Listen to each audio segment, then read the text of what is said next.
Hello, hello. I'm back again. Uh, I have every intention to actually get through Alexander tonight. It's gonna happen, I swear, I promise. I promise. Um,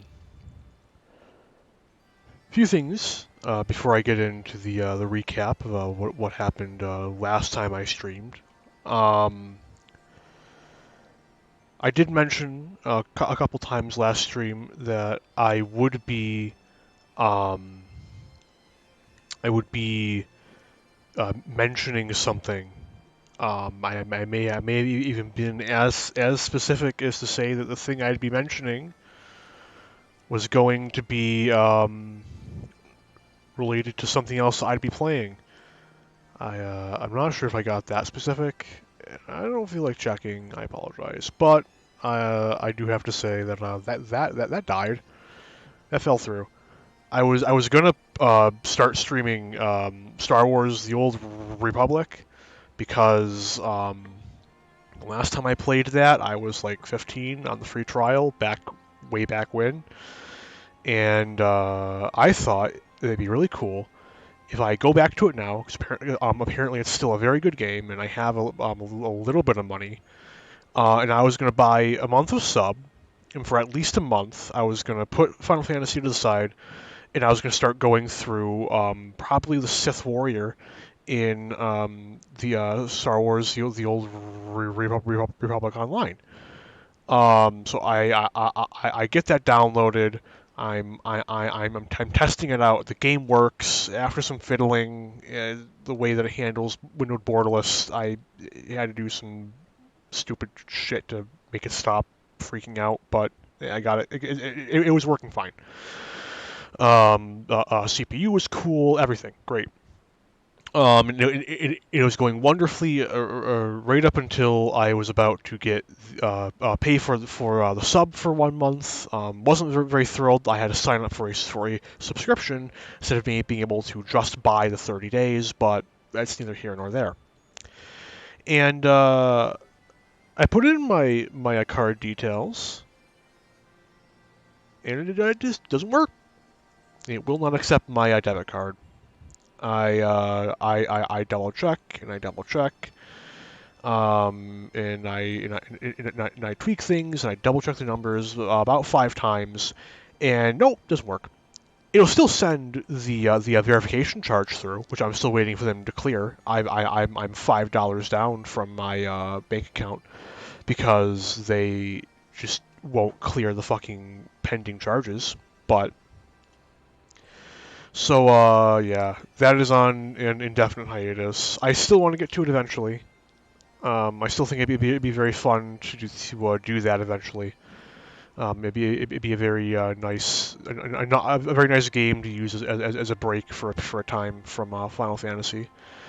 But that's not going to happen until I have enough money to buy fucking time cards, and I'm not doing it through Steam because everything I hear is that doing it through Steam. Oh, I gotta fix that. Is that doing it through Steam is just a supremely bad idea, and they will run me through the ringer every fucking time I try and do my sub there, and it's not worth it.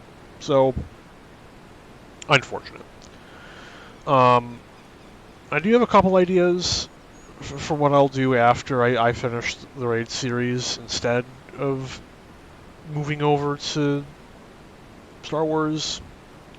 Um, I know that I mentioned Kingdom Come Deliverance, so that's on the table. That I might do that. No promises.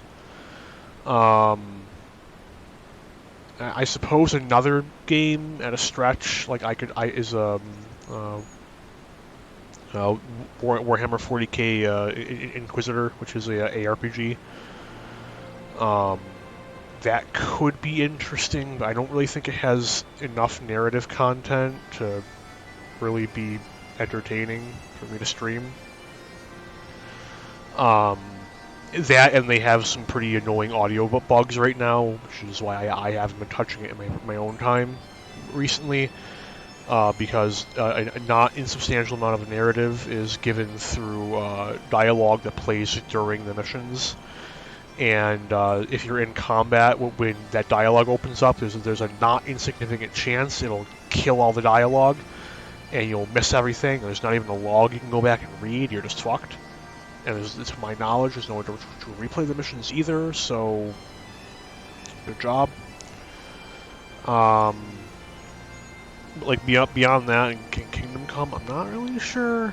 Like I've got Path of Exile as well. Like I have a bit of a pool of options, just nothing that I'm terribly confident in, you know. But that is on me to figure out, yeah.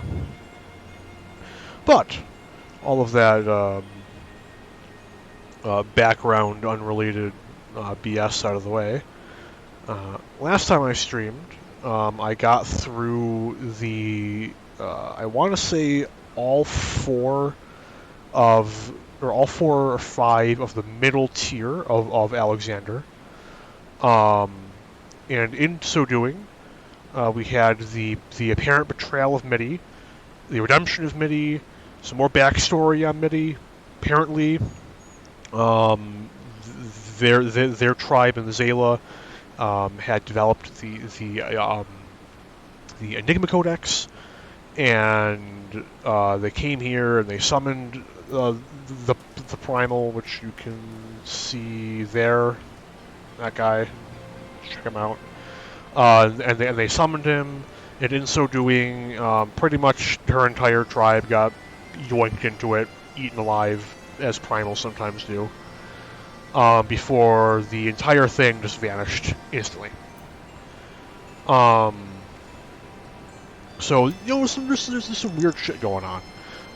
Quick Thinks, All Thoughts, the leader of the Illuminati, has also kind of shown that they seem to have some variety of some weird variety of like future sight, like they're actively predicting events in really bizarre ways. It started small with his constantly taunting about knowing things in the future, which was, you know, debatable. Of course, they're going to try and bullshit us. But then they later predicted a weird malfunction in a floating platform while we were making our escape from the power core, which led to Midi falling and somehow dropping the fragment of the last fragment of the Enigma Codex. So now they have the full Enigma Codex, and with that we have not insubstantial certainty that Mr. Quick Thinks does have access to some knowledge of the future in a very bizarre way. And they have all the pieces to the Enigma Codex, which means they have full control over Alexander, which can only end poorly for everyone. We got back immediately after that cutscene, because unfortunately I had someone call me, and I had to end stream because of that. I don't foresee that happening again, but it's difficult to predict. Let's hope it doesn't. But we'll see. But that about catches us up. I probably missed some details. I'm sorry for that. I also only just uploaded the VOD like yesterday because I forgot to, and then I kept forgetting to, and I only just uploaded it to my archive. It should still be on Twitch though, so you know it's there. But yeah, the YouTube one won't be up and running until probably late tomorrow, if not later. My apologies again. But aside from all of that, I've been rambling for about 10 minutes. So let's get into the actual raid. If I can control my character. Holy shit. Okay. Try as I might, I cannot think of a logical explanation for what happened back there. Not only did the platforms malfunction at precisely the right moment, but Quick Thinks was the only one that didn't. The only one that didn't. And it just happened to be in exactly the right place to catch the Codex fragment. Did you know how difficult it would be to orchestrate something like that, and much less predict it? That's pretty fucking wild, isn't it? What a bunch of bleeding dolts. Why didn't we just leave the fragment here with Backrix? Still, we did get one thing right, I suppose. The second core's out of action, and that primal's going nowhere. Well, at least we have that. Actually, I didn't read the side text when the first time through, so I didn't fully understand the implications. I guess it removes a little bit of the urgency. Forgive me. Through my incompetence, the Illuminati have all they need to control Alexander, and though the beast is now immobile, I cannot help but feel that matters are worse. Nor do our troubles end there. In our absence, Backrix seems to have taken leave of his senses. Uh-oh. I like the sound of that. Just a moment.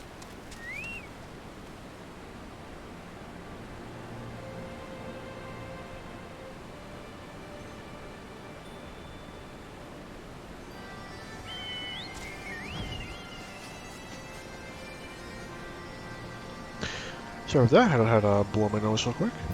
Okay. Do Uplanders forget something? Matters are too urgent for such foolish doings. What? Tongue flaps of Uplander make Backrix almost to laugh. Uplander claims already to have stopped the core and lost Fragment to quick thinks. Look here, Uplander. Backrix has brain case like steel trap, catching all heard things, all seen things, and he saw Uplanders leave but a few moments ago. Backrix senses something is amiss. Ooh, they're leaning into that. Anything new? No. I'm just assuming none of them do then. Sorry about that. Backrix is certain that Uplanders left for Metal Giant only moments before returning. He watches Uplanders disappear over horizon with own two eyes. But it is impossible to return so soon if Uplander's tale is true. Why Treasure Hunter also makes such claims, Backrix does not know. Go, Uplander, trade tongue flaps with Mitty, and together think of explanation.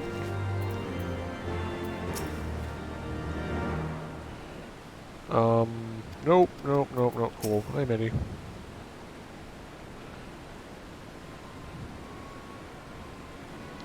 Have you been able to make any sense of Backrix's account?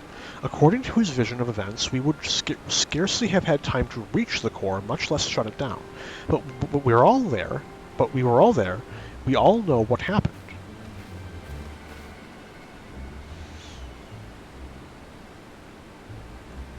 You could say they threw wide the gates and you fell forward through time. Crazy shit. Are you sure he's not just confused? Maybe he got lost in all that data of his and forgot the time. I'm afraid not. That is, unless the goblin standing watch near Alexander was also confused, his reports corroborate Backrix's. God damn. No, something else is going on here. I'm certain of it. The question is what? If we assume for a moment that the goblin's accounts are true, then hardly any time has passed since we entered the barrier around Alexander.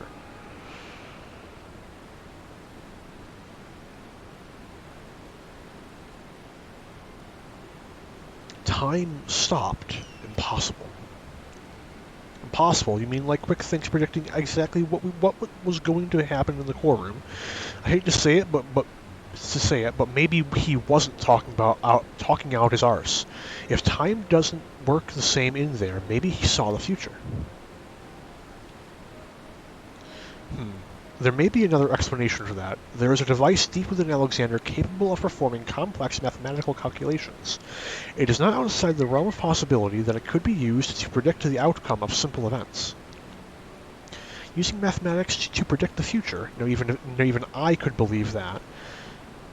It would explain the business with Backrix. Or wouldn't explain. Hey, event log. It wouldn't. It wouldn't. That makes infinitely more sense, honestly. Biggs is right. Perhaps the presence of the primal somehow disrupted the flow of time within the barrier. It's only a theory, of course, and a far-fetched one at that, but it might go some way towards explaining recent events. To be clear, you are implying that the Illuminati are aware of this temporal disruption and have been using it to somehow gaze into the future. Very well, if you are willing to accept that, why not go further? Might it not be the case that they have found a way to bend time to their will? By moving back and forth in time, the Illuminati could effectively manipulate the present however they saw fit. They would even remain one step ahead of us, our every effort doomed to fail from the first. Now that's a sobering theory, but it's still only a theory, right? There's no point panicking just yet. Wedge, give the chief a call on your link pearl. Why don't you? If anyone knows how to untangle this knot, it's him. Okay, just gonna real quick. It's not a theory right now. It's a hypothesis. That's all I'm gonna say. Anyway. Chief, it's me. It's about Alexander. We've noticed something strange about time inside the Primal. What? No, not our time inside the Primal. The time. I mean, time itself. Chief, it might be best if you just came here. I will await your arrival.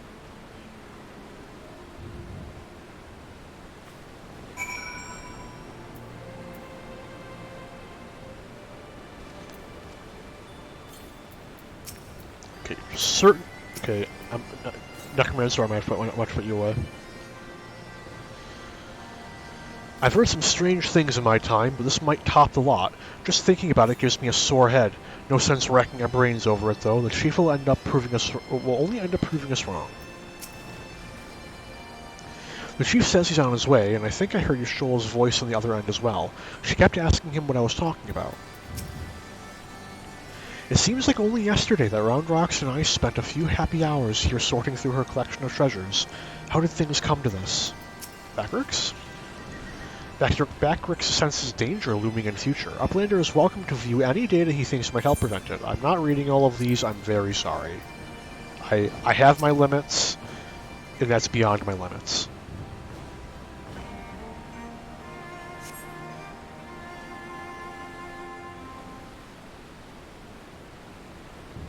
We're going to be taking a break in about half an hour to get more water. My apologies. I'll mention it again when I'm ready to do that.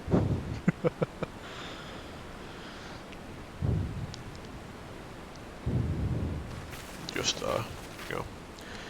Is that a heated debate I hear? Boys, you started without me. Now, what was that you were saying over the link pearl? Something about running out of time.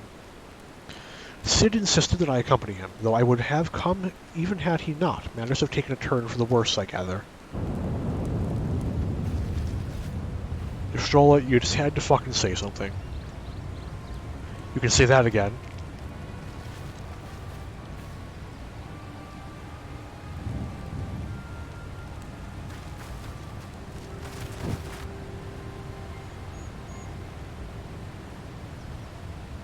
I'm gonna save all of my my witty side commentary and summarizing what I've been doing the past 2 days for running around.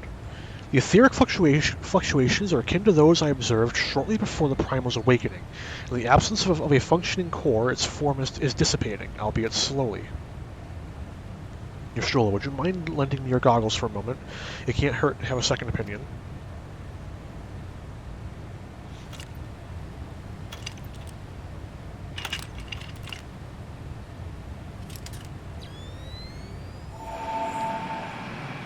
Spooky.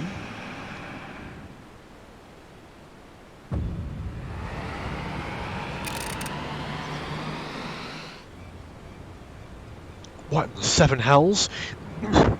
Oh no.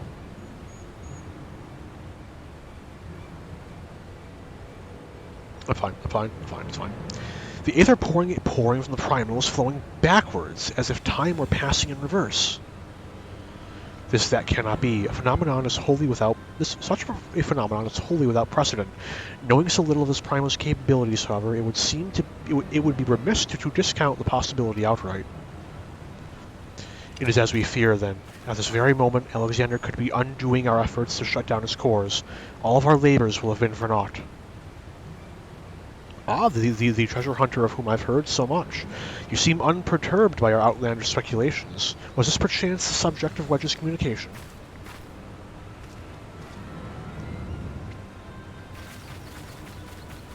I really gotta tweak my Dragoon glamour. Those pants are slowly getting on my nerves.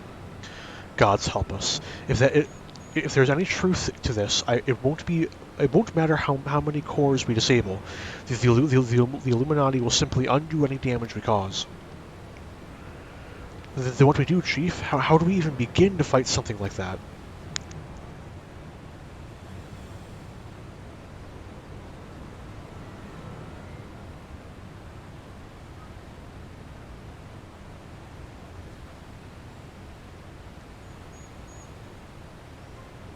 To erase the past, to return to a clean slate.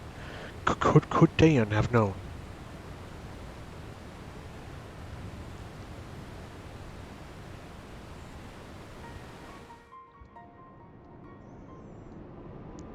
Oof.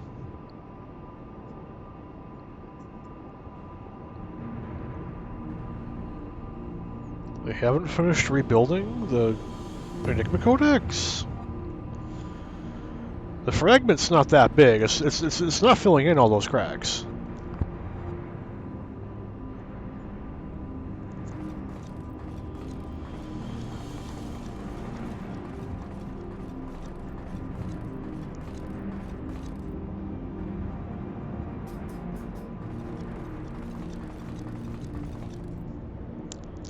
Preparations for restoration of Enigma Codex are complete. Calculations show margin of error for future readings is 0.00%. Wow. Is 0.03%. Foolish Gabi, when future is decided, there is no error. There is no failure. Listen well, chosen of Illuminati. At last all pieces are in place, no longer must wise suffer foolishness of unwise. Time has come to backstrike, inferiors will make way for a perfect world, or die. Now, restore Enigma Codex.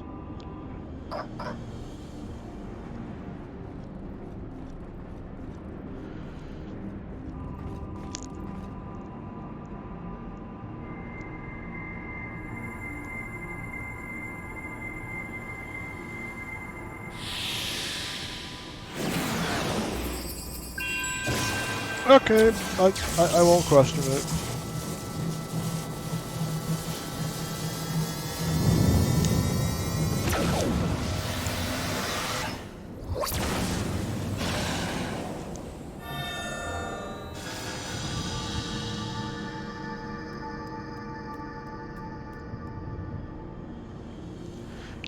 Now is Alexander Illuminati's to control. Soon will cores disabled by Uplanders be disabled no longer.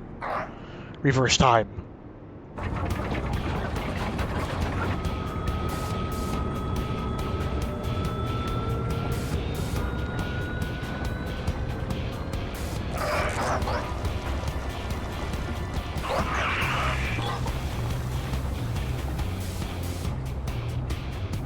Once power flows through third core, Alexander will be fully operational, and with third core will its true potential awaken. Wings of time will unfurl, and all history will be at mercy of Illuminati. Chosen ones will amend mistakes of past and reshape the world into perfection. At last, prophecies of Enigma Codex will be fulfilled. And Quick thinks all thoughts will rule as king of new world, of correct world. Chosen ones, menders of history, be proud to serve as builders of this paradise.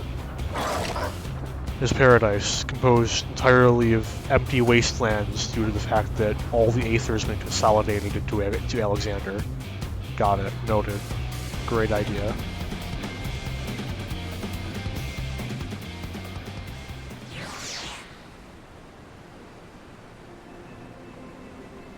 I think it's even fair to assert that it would eventually lead to the utter extinction of all the inhabitants, as when they die, their souls would also be consumed into the consolidating force, which is Alexander. So it's a bad idea on every level. Don't play with primals, kids. It's bad. No, I was gonna talk to Biggs. Fuck. Your stolen chief have returned to Matoya's cave. Don't worry, between them, they're sure to find the answers to our problems. If it isn't waiting on a shelf in the Sharlayan Annals, it'll be in some forgotten corner of the chief's brain. You mark my words. And the next time we meet Quick Thinks, we'll be ready for him. No, come back. I wanted to see your dialogue. Adventurer, there's something I would like to discuss with you, but mayhap it would be best to wait until we are safely back at the short stop. Wow. At the short stop. I will see you there. I missed out on so much dialogue there. Why isn't there a confirmation box? Just one. Just a small confirmation box. That's all I'm asking for. Just, are you sure you want to fuck yourself over here? I suppose I should start by apologizing for everything. Were it not for me, the Illuminati would never have summoned that infernal machine, or gained the means to control it. And now Quick Things possesses the power to manipulate time, to foresee the future and erase the past. I dare not think how he will use it. Returning to the cores to their former state was but a foretaste. When all three are active and Alexander can traverse both time and space, nothing will stand between the Illuminati and their twisted utopia. We cannot let it come to that, Arentel. Somehow we must find a way to stop them. But first, we must rescue Round Rocks. Of all the innocent victims of this sorry tale, her plight pains me the most.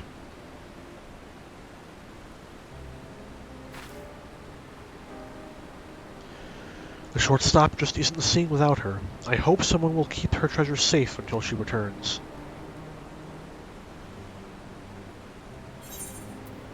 Sad. Very sad.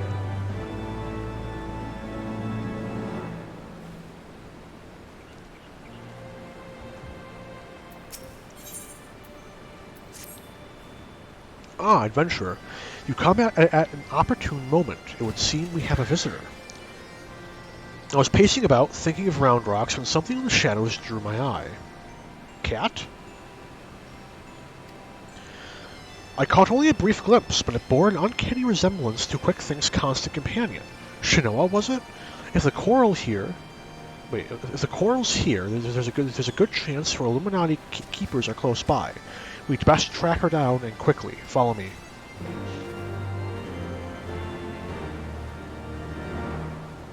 You know, I just noticed something.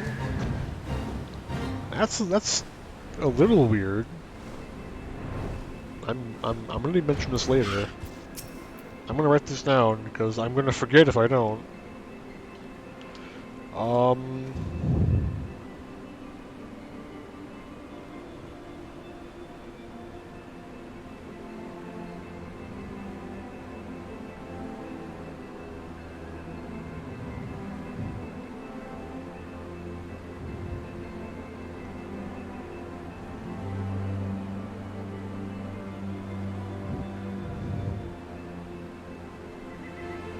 Okay.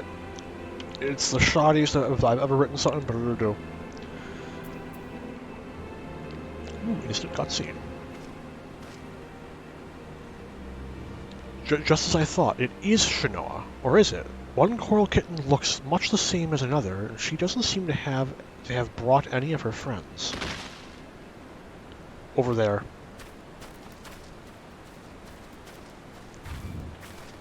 F. Uplanders, what are all these snap crashing and gas mask sound? An Illuminati spy sent by Quick Things to observe our movements. Like as not, given the sizable disadvantage at which we find ourselves, we thought it best to relieve him of his duty.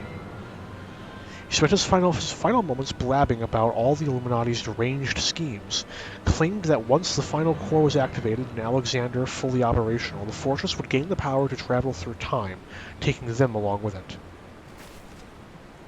He seemed quite convinced that Quick Things was a prophet of sorts, a traveler from the future, come to the present to return history to its proper state.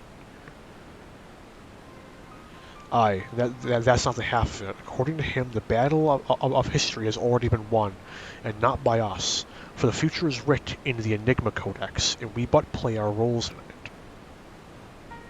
Quick Things, a traveler from the future. That would certainly explain how he was able to anticipate our every move, but could it be that he has already conquered the world to the world of tomorrow? Have all our efforts been in vain? Bah, tongue flap, crazed Illuminati make brain case hurt. Backrix would speak of different subject. What brings Uplanders back to Shortstop? Having settled upon a plan of action, Sid and I were in the process of making our final preparations with Master Matoya when his kitten scampered in, mewing as if to beckon us. We duly followed her, and she led us here, much to the dismay of the fellow at our feet. I'm not one to look a gift coral in the mouth, but something about all of this doesn't sit right with me. She's been at quick thinks aside, make that on his bloody head every step of the way, and now she decides to betray her keepers. If the cat could speak our tongue, I would have a question or two for her, mayhap even 3. I can't believe I'm even considering this, but then it wouldn't be the strangest thing I've heard today. You there, cat, you're Shanoa, quick thinks a little familiar, aren't you? 2 mews for yea and 1 for nay. You mew. Sapient cat. Did she do you want to go home? Mew. 7 hells. I think the bloody furball might actually understand us. That doesn't mean we can trust her. For all we know, she could be here to do her master's dirty work. A moment, Uplanders. Tongue flaps of Round Rocks come to Backrick's brain case. 3 years ago, when Round Rocks found Codex Splinterstone, Round Rocks said Black Coral Child is there. On looking, Backrix thinks nothing of it. Nothing of this, then, but now... You mean to imply that Shanoa here was present when we attempted the summoning? I very much doubt that. If she were a kitten 3 years ago, she would be a fully grown coral by now. Unless, that is, she took a shortcut through time. An implausible theory, I grant you, but one we cannot dismiss in light of recent events. If true, it would raise a still more troubling possibility that Rondrox's discovery of the Codex was no mere coincidence, but an event orchestrated by Quickthinks to further his own ends. Time travel shenanigans, the migraine setting in. Oh, this just gets better and better. Look, whatever's going on here, we're not likely to find out by standing around talking. We need to delve deeper into that fortress. And as luck would have it, Wedge claims his latest invention will allow us to do just that. I've sent him and Biggs on ahead to the Maker's Quarter to perform their final tests. Meet them there when you are ready. I'll join you as soon as my own preparations are complete. Fuck yeah, let's go. So, I'm going to actually queue for this next raid. For no other reasons so that I can shop the market board for glamour, and I'm taking you along with me. I'm very sorry, forgive me. To travel back in time and set past wrongs aright, who could resist such temptation, and how grievous the consequences of surrendering to it? For in allowing the past to consume us, and making our every choice, our every action the correct one, would we not cease to live in the present, and in turn lose sight of the future? 'Tis a path not to redemption, but to madness. Oh shit. Okay, I'm writing that down too. Give me a minute. Oh my god.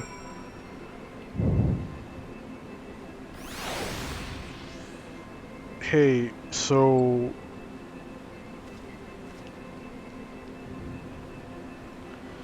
This game, one of this game's core most messages surrounds letting go of the past.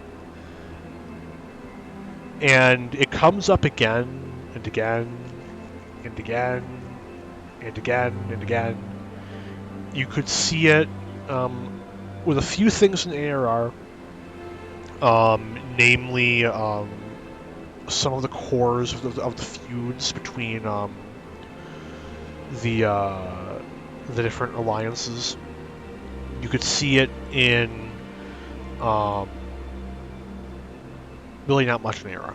Let's be real here. It comes up occasionally in ARR, but not a ton. It really starts to be implemented in Heavensward going forward. Starting in Heavensward, because that's when most of the really strong examples come out. You have the entire Dragon Song War, and its commentary on the sins of the father, and revenge, and allowing past wrongs to perpetuate suffering indefinitely into the future. And here we have, in this raid series, discussions on obsessing over mistakes of the past and the ever-tempting fantasy of if I knew what I knew now, what could have I done different then? to fix those mistakes. And I feel like I'm gonna be able to go on a nice long tangent on that before the end of this raid series, but I think they still have to show us a little bit more before I can go on that rant.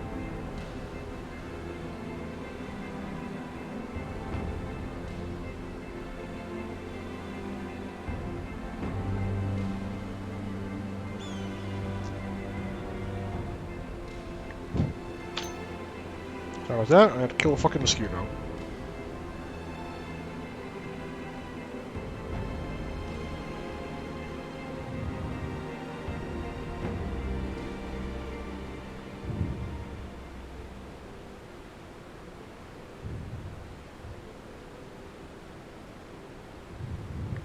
There we go. Oh yeah, we gotta go to the Maker's Quarter. Oh no, we don't. Or rather, the Maker's Quarter isn't where I thought it would be. Thankfully. Saves me a bit of pain and suffering. Where the fuck did mosquito even come from? Probably the AC. Probably the AC. Fucking, I hate bugs, man. Okay. We're gonna speak to this guy. Snapclick's Watchguard. Oh god. Snapclick's Watchguard Steel Giant. Watchguard's Steel Giant. Steel Giant will be going nowhere without Snapclick's knowing. I fucking gobby talk, man. I must apologize once again for my negligence last time, Arundel. Rest assured, I have done my utmost to make it up to you with my latest invention. Why, it may very well be my best yet. Yes, I have a good feeling about this mission. This time, we'll show that power-mad Gobby what for. If Quick Things has seen the future, we may very well be walking straight into a trap. And yet, what other choice do we have?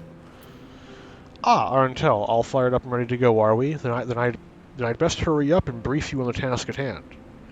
In a nutshell, we'll be attacking the Primal on two fronts. As we speak, Yashola is landing an attempt to cut off the Primal's source of aether. Our job, meanwhile, will be to head into the belly of the beast and rescue young Roundrocks. Without her to view the Enigma Codex for him, the Illuminati won't be able to turn back time anymore, giving us a fighting chance of beating the bastards. The chief reckons that the shortest path is through the giant's great fat noggin, the only problem being that it's inside the barrier. Not to worry, though, Wedge's latest wonder will take care of that. He's dubbed it the BBG-2, which he tells me is short for Barrier Begone. Because the barrier doesn't just serve to keep folks out, it also keeps the Primal in. That being why Mitty and her mates raised the bleeding thing in the first place. So the moment it goes down, there'll be nothing to stop the Colossus from running rampant, if he has a mind to. Which means we're going to need to move fast. The Chief will take the Excelsior in as close as he can to Alexander's head, where you'll jump off and secure away inside. Wasting no time, you'll then climb back aboard and Wedge will re-engage the barrier. All before our metal friend even knows what's happening. Good? Got it? Good. Because we've got our work cut out for us. Let's get going. You have access to new raid stuff. Pog. Let's go. Eyes of the Creator. Sometimes I wonder why I can't speak. Okay, clear, join. Join me while I tinker with my glamour for the next. Honestly, it's Alexander. It might not be too bad. And by the simple merit of the fact that I'm about to go and try and do something semi-productive, it's going to pop just as I reach the market board. I guarantee it. Watch, it's gonna happen. But anyway, so what I've been doing during the past 2 days is suffering endlessly. My sleep schedule, it's gone. It doesn't exist. It's dead. The primary reason why I haven't streamed for like the past 2 days is entirely because I've been sleeping in just the most asinine hours that just do anything except for line up with times where it's even vaguely I can't use the market board in New Game Plus, can I?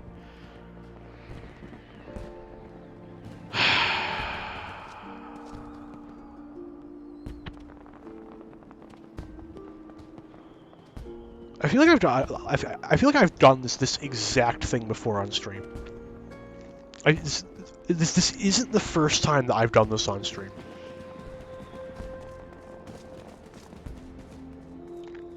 Well, we're gonna play a dangerous game here, friends. And if it goes wrong, worst case scenario, I guess I'm gonna bring you through a raid twice. Let's fucking go. I'm very sorry in advance if that's what happens. But I'm being slowly driven insane by the scale pattern on those fucking pants. Man. I already know that nothing already in my glamour dresser is gonna make me happy. But what I've been doing during the time when I'm awake in Can't Stream has largely been playing Factorio again. And oh boy, I think Factorio is a lot of fun. I think Factorio has some pretty substantial issues for me. Not like game flaws, just stuff that makes me go insane because I'm bad. Well, I don't know. There's just something very inherently satisfying about running all over the place, stomping on throughput issues primarily. But like, man, trying to get logistics going in a way that doesn't just immediately fall apart has been my great enemy recently. I'm trying to get Logistics 3 up and running, and I never have enough cogs. And I need Tier 3 logistics so that I can move the cogs fast enough to make Tier 3 logistics. So it's a fucking Ouroboros. It's awful. I can't use fucking electric furnaces unless I want the area taken up by that part of my factory to literally be like the size of the entire rest of my factory. So that's really annoying. On the right side, the bugs haven't really been a problem. Pretty much entirely because I've been very proactive in annihilating them before they're actually a problem. But that was the bugs were like the main thing that made me drop the game originally, like, ooh, almost 2 years ago, honestly. But it was mostly because I wasn't proactive enough in killing hives that were near my core of production.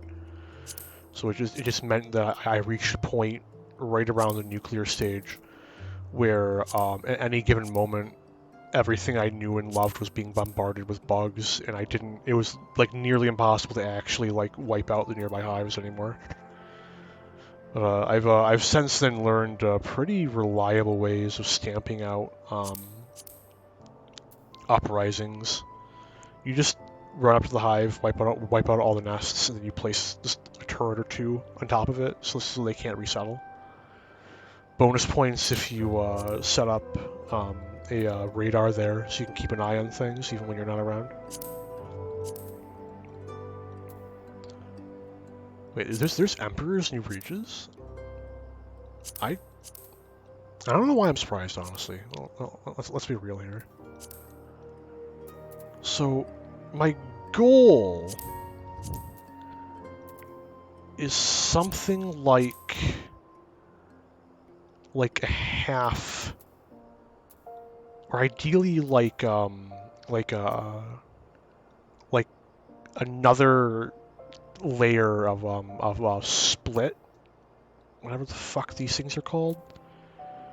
But I don't think that exists. I'm pretty sure that I'm searching for a fairy tale right now.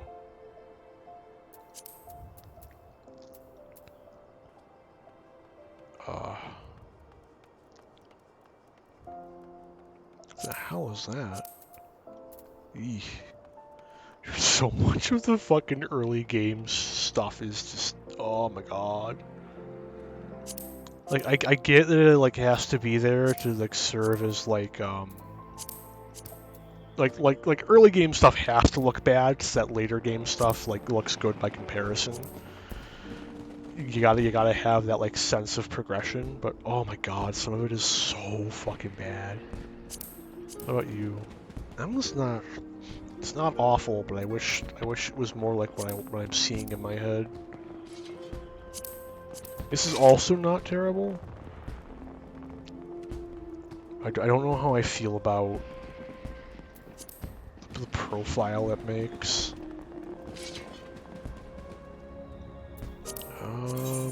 What dye do I use? I don't think it's this. No. Is it? No. Is it Void? Yeah, it's Void. I don't know. I don't like it. It's so close to what I want, but it's not quite there. And I am a picky bastard. Yeah, no, this is the exact same problem I'm having with my current pants, so no. This isn't horrible, but I don't like the full-blown kilt look. Well, damn it all, that's everything. My hopes and dreams, if you listen closely, you can hear them dissolving.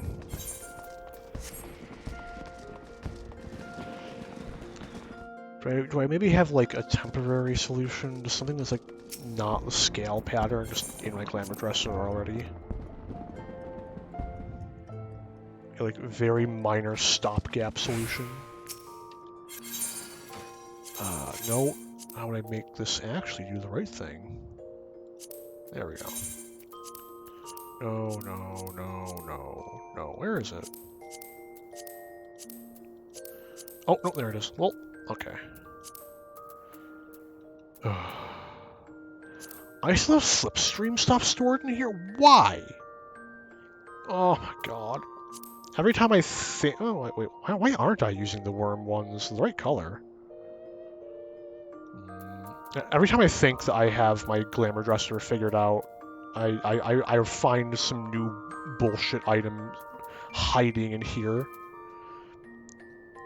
Serves the sole purpose of catching me unawares and pissing me off.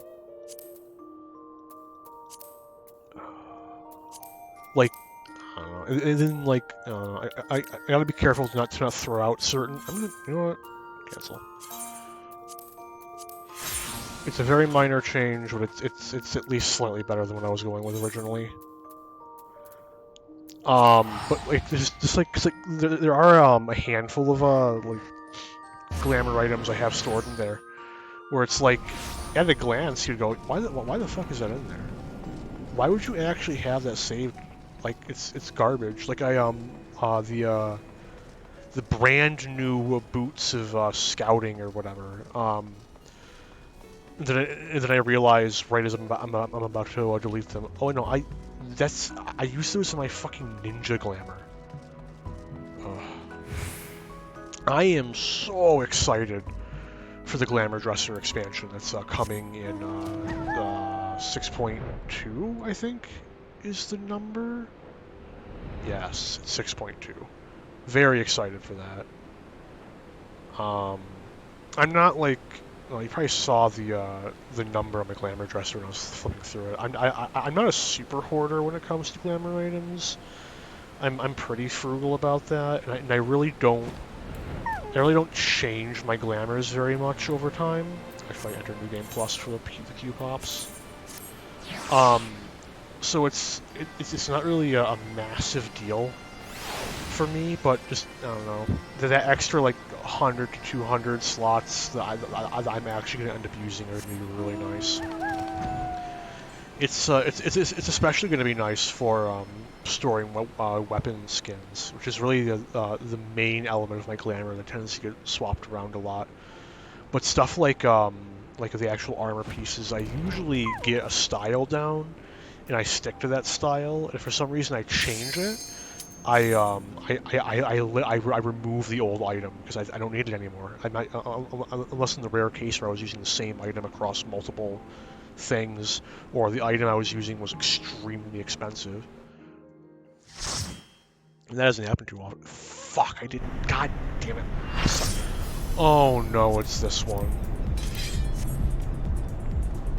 Oh no.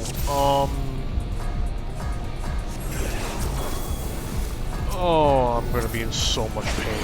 I hate this one. This is the worst, the absolute worst I've ever made, and purely because it requires both tanks to know what they're doing, and everyone else to pay a degree of attention. Because if during the actual boss there's ads, and those ads need to be dead and over the platform that's going to be dropping into the lava, or else the party wipes. GG, get a game over. And I don't know. I really hope I got lucky, and this entire party is like on their shit, or at least the vast majority of it. I do not want to get stuck in this boss for 5 hours. Or I guess just under 2 hours, because if we time out, I'm just gonna solo it. Unsync. Okay, let's go.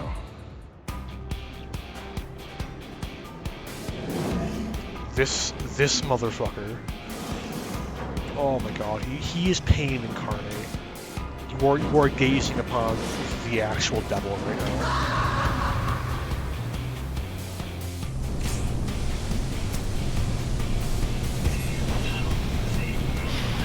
Okay. Well, moments like these where I wish I was playing tank, because I know that I know what I'm doing. In most instances. Like, I hate to be arrogant, but, you know, where's the power core? Where's the power core? Oh, bad start.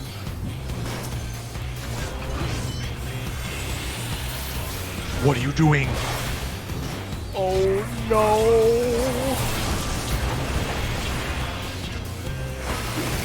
What are you doing?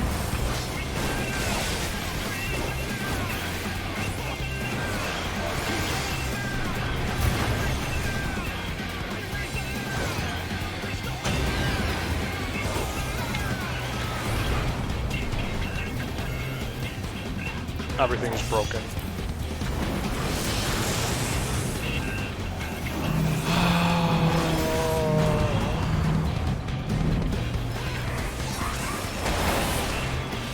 Still turning this around. We're still turning this around. It's not over yet. We're at a pretty heavy disadvantage, but we can still turn this around.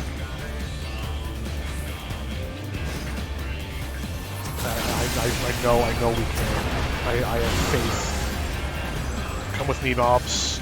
Look at me. I'm the tank now.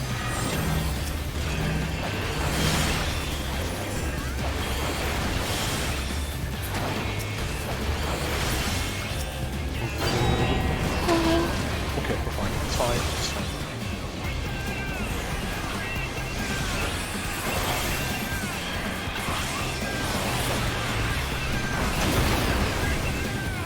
Okay. Now all we gotta do is not drop the frost in the lava, and we should be okay. I think everyone's on board now. I think everything's gonna be fine. No more panic. I can actually focus on not being bad at the game. No promises. I'm still going to be bad at the game, but I can at least try and not be bad at the game.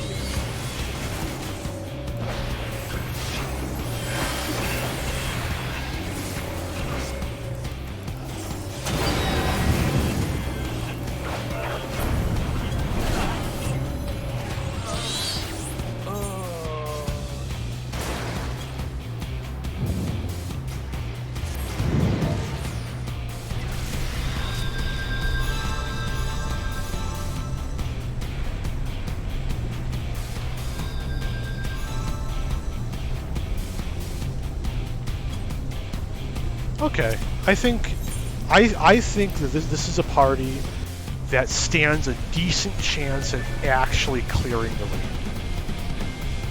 I think some people just not fully up on the mechanics, and we should be fine now. I'm pretty sure the off tank is on board with the mechanics now. Honestly, I should have expected a wipe, at least one wipe. Everything will be okay now. Okay. And you know what? This run will go a little bit faster because he won't get the buff from us missing the first mechanic.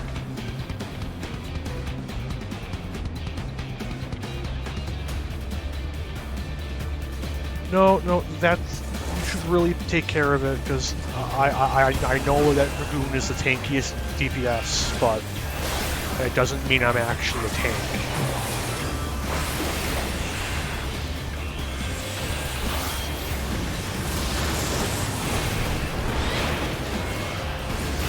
Okay, let's go.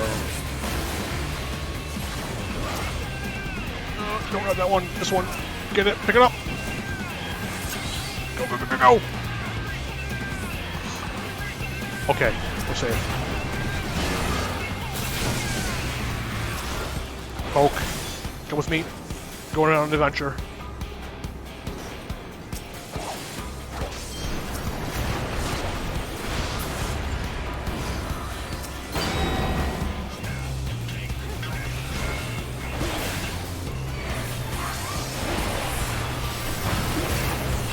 Okay, so far so good. Everything's going fine so far. I'm honorary off tank. Wow. Hit me.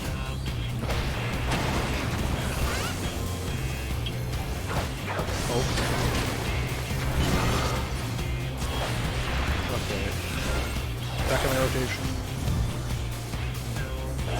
Nope, power cores are good where they are, more or less. May as well put them closer. Why not?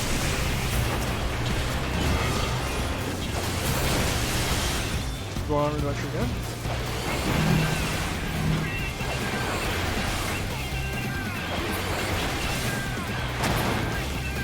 Get off platform, off platform, jump! I didn't put entirely too much stress on myself.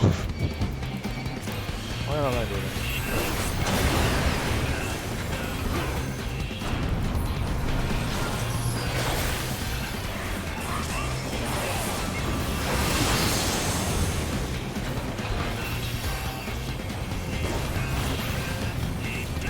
I really dislike when the boss mechanics completely lock off my ability to do the flank. Yeah, the solution to that is True North, but I'm too bad at the game to hit True North reliably. Okay, Mr. Faust. Okay, we're already on it. Good shit. Okay. Gotta focus Faust.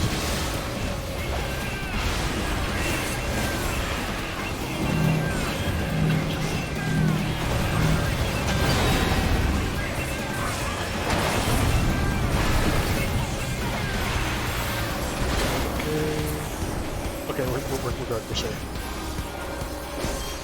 From now on, boss should not be hard. Now the healer just has to like be awake, you should make it through, so okay.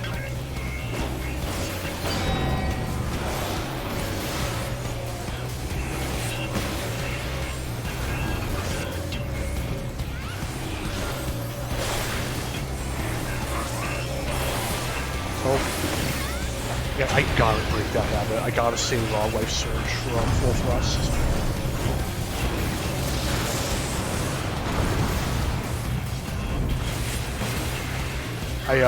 I did not realize until recently that I've been playing Dragoon completely wrong for a long goddamn time. Pick it up. Bring it on an adventure. Go, go, go, go, go, go, go, go, go, go, go. Poke. Okay, come with me. Only one time per head.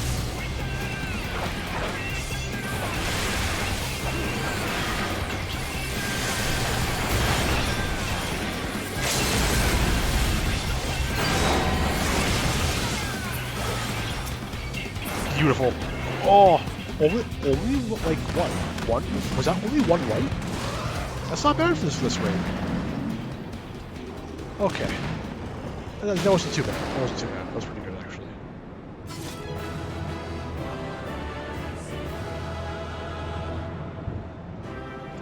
Solid work from everyone involved.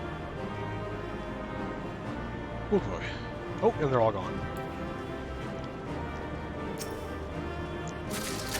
Free loot. I cannot wait until I get to main tank again. That didn't count. I wasn't in New Game Plus. I'm gonna have to do it again?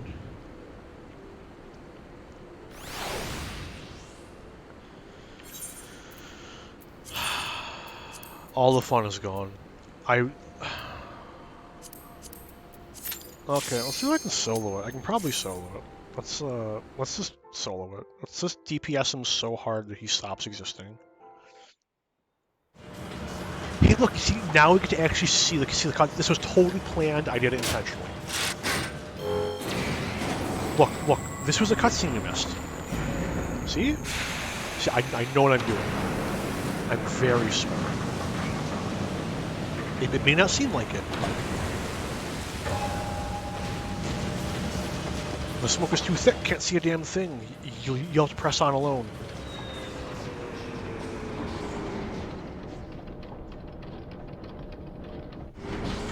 Is it smoke or is it steam? I guess it could be either, all things considered. Those are like actually smokestacks, but then I don't know why Alexander would have like furnaces.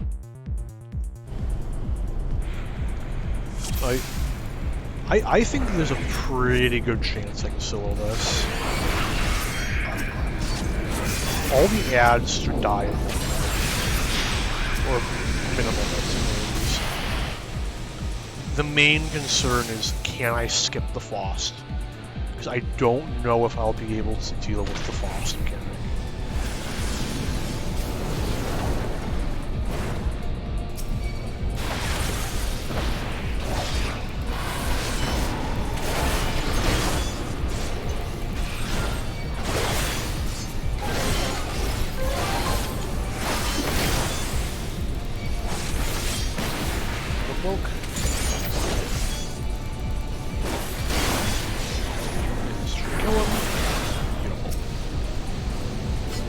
Skipping this cutscene. I've already seen it. I've already streamed it. Okay, let's go. Moment of truth. If I can't solo on the Dragoon, I might have to queue for it again. But I'm gonna try and hide from that potential reality.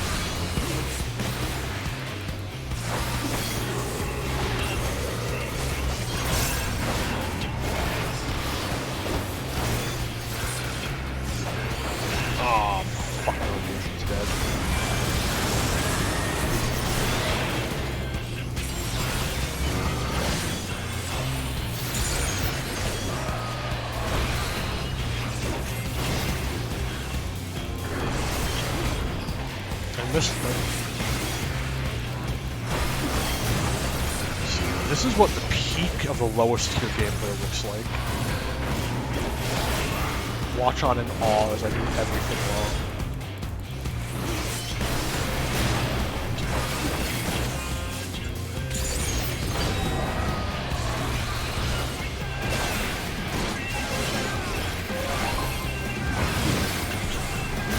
These mechanics, we have raw deeps.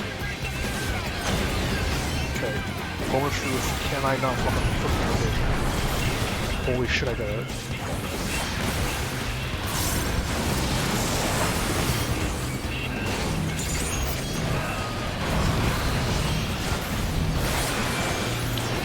Good shit. Nice in it. Oh, do I want to queue for the other ones? I would queue for the other ones if I had more bullshit to ramble on about. But we're not deep enough in the story for me to start talking about the deeper themes of moving on from the past yet. Though we are approaching that point.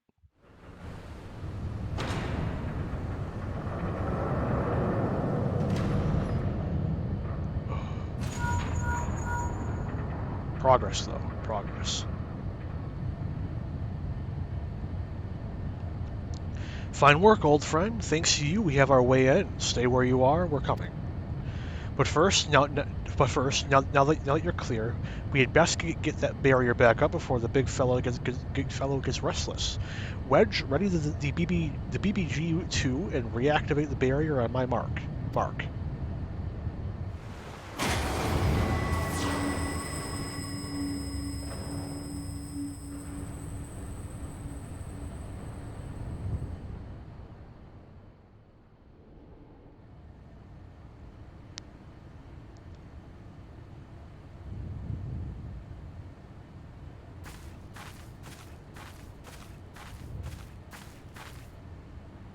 Excellent timing, Y'shtola. Our intel has done it.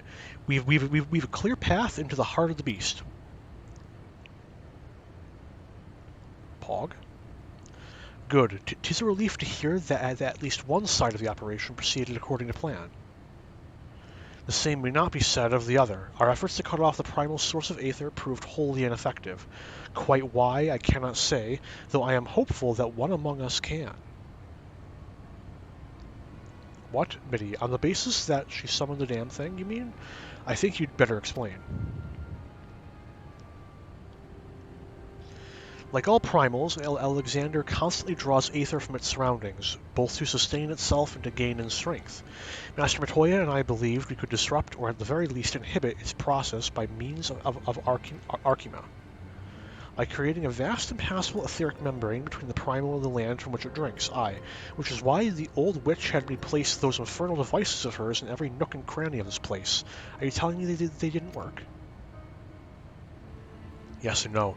As far as I can tell, the Archima are functioning precisely as intended, and yet, for reasons we have been unable to ascertain, they have had no measurable effect on the primal. All right, out with it, Mitty. If there's anything there's anything you haven't told us, we need to hear it now. We are running out of options. I fear it will not avail us, but very well. It all began with a curious encounter in my younger days. I was out playing on my own one day when a stranger appeared before me. He told me anything my heart wished for could be mine if I but heeded his words.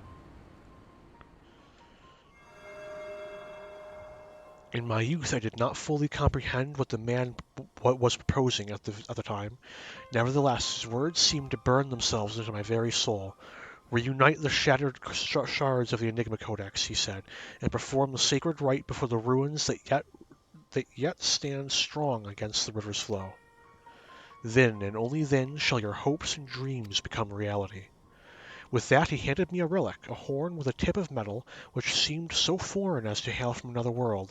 It would serve as a catalyst for the summoning, he explained. A gift from your friend... the French name, sorry. And then he was gone. I believe that's a 1.0 character, but I may be mistaken. I wouldn't know for sure. I unfortunately did not play 1.0. Or maybe fortunately, but that depends on your perspective, I guess. That name, I know that man. Our paths crossed during my time in Limsa, in the days before the Calamity. Yep, 1.0 character. I might have guessed that the Ascians had a hand in this.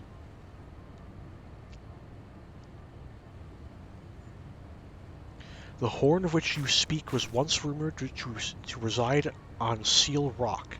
It is a lost relic of the ancients, with the power to manipulate the etheric energy in the very air around us. The Scions have long pursued the horn, fearing the devastation that might ensue were an artifact of such power to fall into the wrong hands.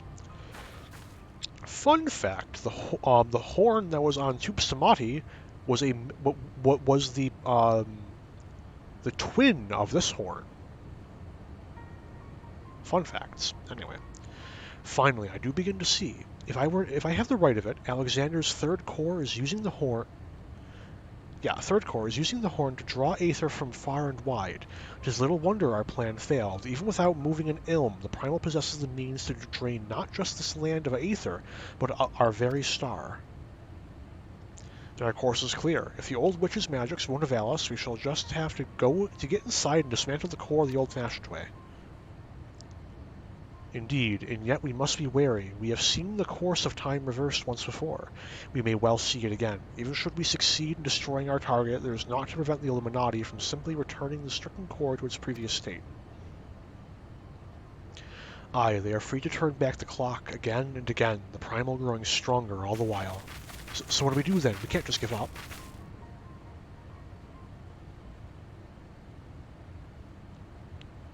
No, we press on. Lest we forget, controlling Alexander requires the Codex, and the Codex is but a useless piece of stone without the mind of the Gabi girl.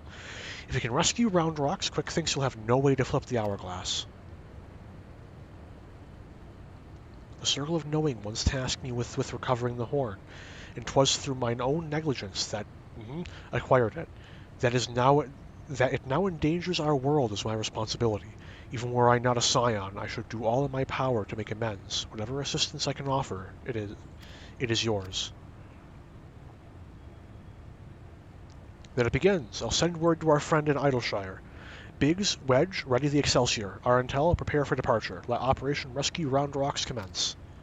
Very creative name, Sid. Hats off. Clap, clap.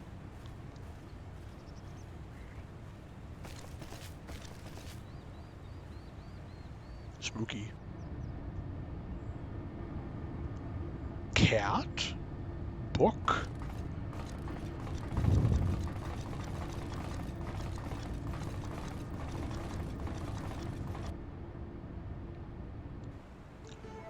As long as the cats don't make eye contact, everything will be fine. Do not make eye contact. The space-time continuum requires it.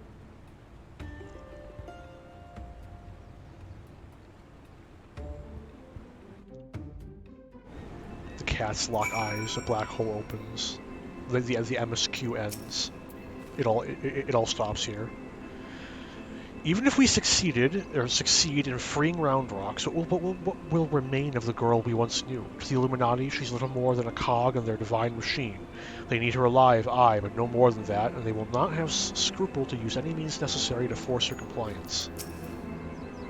Backrix said he saw Shanoa standing on top of the Colossus, at Quick Think's side, just as you would expect her to be. Do you think Backrix's new Pat is just a long-lost littermate?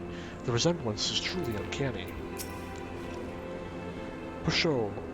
Backrix sees Shanoa on top of Whirly Cog Giant. This is different Coral Kitten, so Backrix names her Schrodinger. What does it mean? Backrix does not know. Mew? It said no to me. Oh no. Seven hells. It wasn't enough that those Illuminati lunatics had a bleeding time machine, was it? No. It had to be a time machine with the power to destroy the whole bleeding world. I mean, I'm used to the future of Eorzea being at stake, but this is the future, past and present, all rolled into one. We have to get Round Rocks out of there before the Gobbies can put any more of their crazy schemes in motion. Speaking of Gobbies, have you talked to old Backrix lately? Turns out the kitten you met wasn't Shanoa after all, just a doppelganger. He's already taken the little furball back to the shortstop and given it a name, Schrodinger, or however you pronounce it. Anyway, I'd best be heading back that way myself. See you there, Arntel. He's right there. What are you talking about? You? Yeah, no, sick. Ready to head back into the belly of the beast, Arntel. All right, let's get this rescue mission off the ground. First, some good news. While the barrier was down, we were able to get our first good look inside Alexander's innards. As far as we can tell, Round Rocks is being held captive in what seems to be the central controls chamber of the whole Colossus, called, helpfully, Central Control. As to how we reach it, do you remember when you infiltrated Midas? There was the cavernous room with a dirty, great city in it. That's slang? I'm going to assume that's slang. Aye, well, we've spotted one of those floating platforms, which goes back and forth between there and the place we need to get to. The quickest route to the city is straight through the Giant's Head. You'll go in through the hatch you opened for us last time. Take care of any guards and secure the platform I mentioned. Meanwhile, the Chief and the others will be making their way to you via Midas, after setting out in advance to sweep the place for any nasty surprises. Once you've all rendezvoused, it'll be time to storm the control room, while me and Wedge stage a little diversion. Got all that? Good. So let's crack some Illuminati skulls. Let's go. Yep, you don't have access, yada yada. I will go with Sid and Yastrola and rid Midas of any lurking Illuminati ambushers. Round Rocks is counting on us, friend. Be safe, and I will see you on the inside. We are 99% certain that the Enigma Codex is also in central control, both it and Round Rocks being required to operate the Colossus.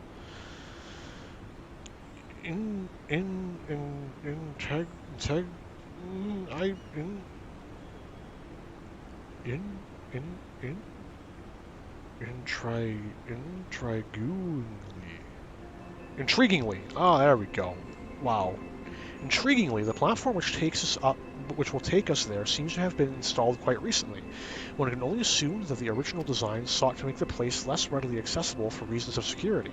Happily, however, the Illuminati favored a more practical arrangement. Biggs?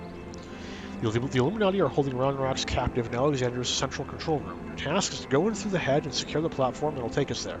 You can expect it to be well guarded, but don't you worry, we'll be right behind you. Got anything for me? Nope. Sick. Let's go. Oh, no. Auto run. How could you do this to me? Stop! There we go. Breath of the Creator. I have no clue which one this is. I know what the next one is. Is this... No, we've already done that one. I don't know which one this is. It's not like a rematch against Quick Think's thing, is it? I might be caught completely off guard by this one. Wait, things are getting... Oh, I know which one this is. It's the buttons one. Okay, let's go.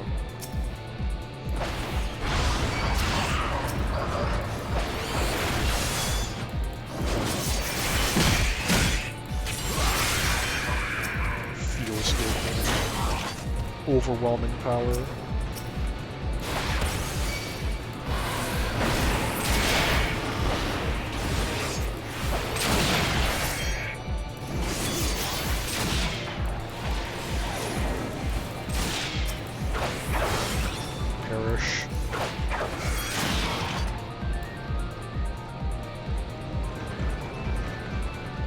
You know, it's 100% the buttons one.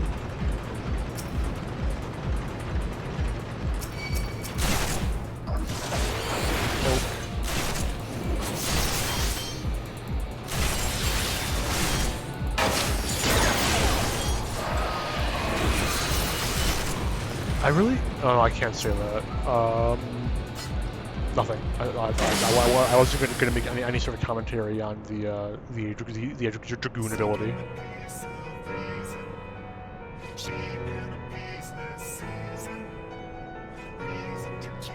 God, it is difficult to not sing along with the song.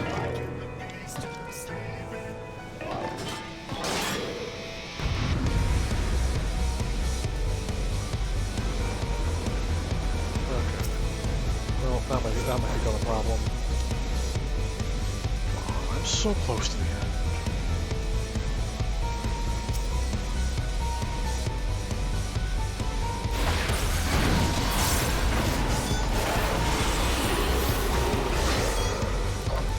How quickly can I burst it?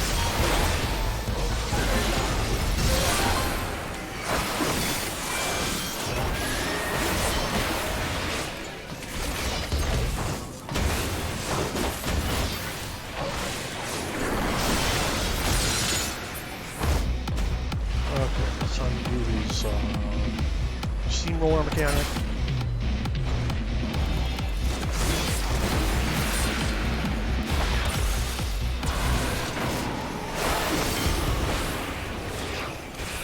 No! Oh.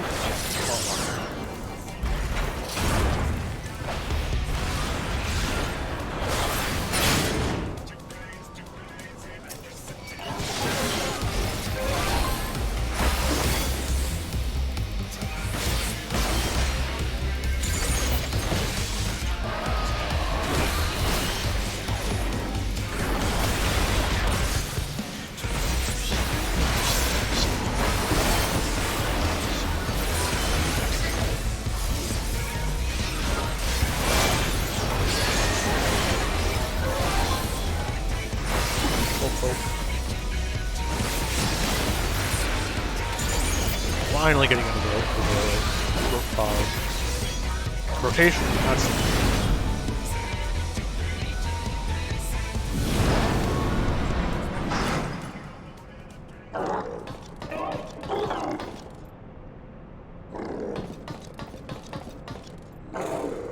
big F. Why can't I get armor that looks like that? That'd be so cool on my like warrior, maybe even my Dark Knight. Just like armor that like emulates that style, like the horns and the plate patterns.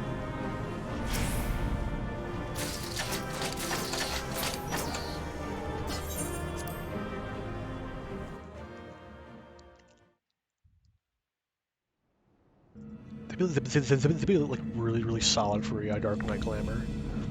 Excellent work, old friend. That platform is our shortcut to the heart of the machine. All seems quiet in our front, so 7 hells, we've got company.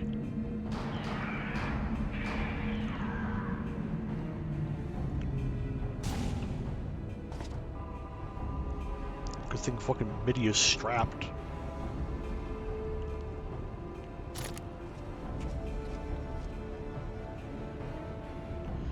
Ah, there you are, Arantel. We were met by a small welcoming party, but it was nothing we couldn't handle. Biggs and Wedge just contacted me as well. They're heading here as we speak. Round rocks.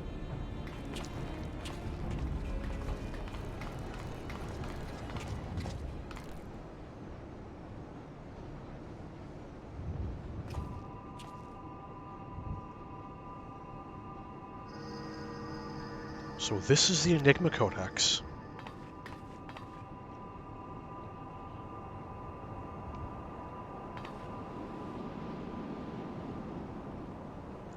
Spooky. It occurs to me, I would think that Y'shtola might also be able to use the Enigma Codex, unless it's like, because like I have a hard time believing that like the required beliefs are hyper specific, right? It seems maybe they never go into a great deal of detail about what exactly are the beliefs that it requires to activate. So maybe I'm just fucking out of my goddamn mind.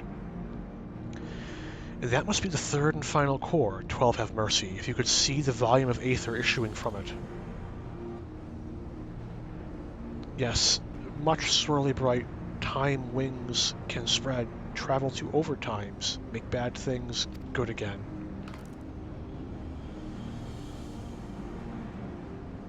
Could it be, do we truly have the power to change the past? I could erase my mistakes. I could see him again. 3 years ago, MIDI lost Dear One. MIDI wants Dear One back, yes. Round Rocks helps MIDI. Round Rocks, no, you must save your strength. MIDI worries too much. Round Rocks is strong, Gabi. Uplanders, hold on to brain cases. Time wings spread.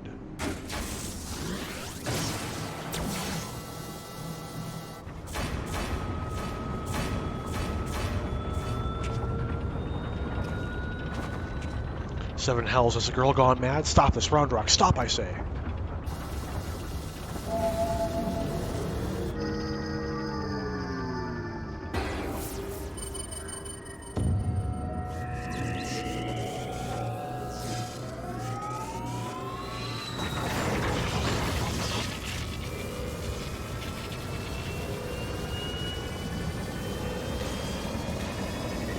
Oh boy, I love time travel.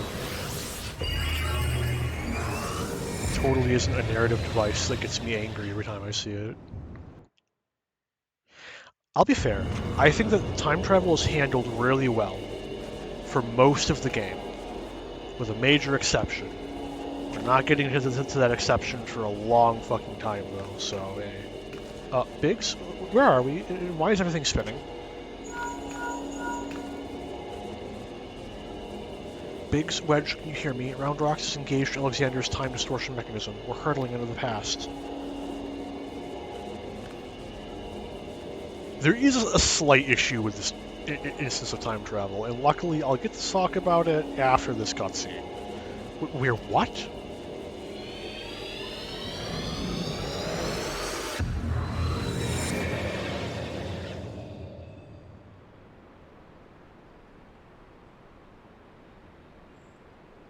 Ooh.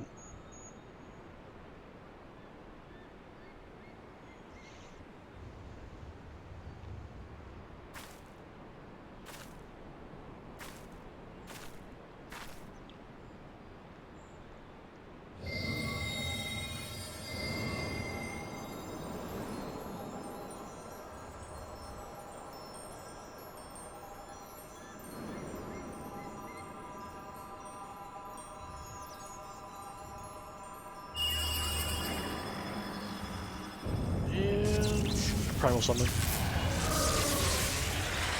So, they just summoned the Primal.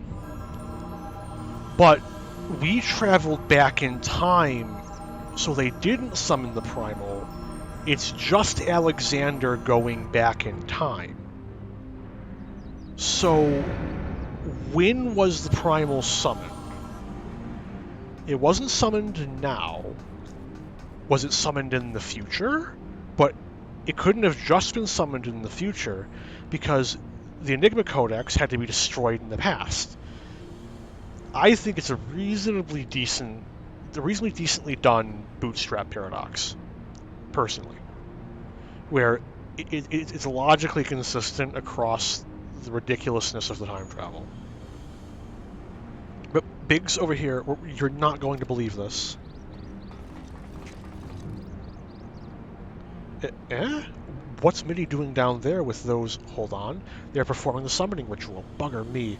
We really are in the past.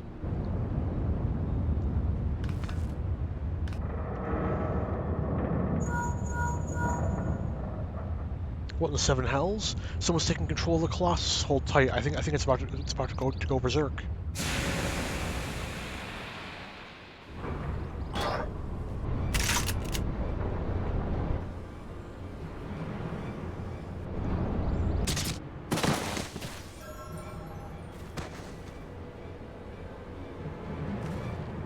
Damn it all! This isn't right.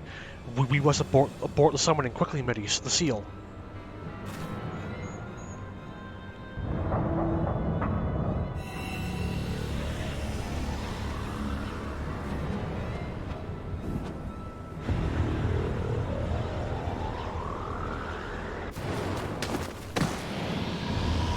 F. They no.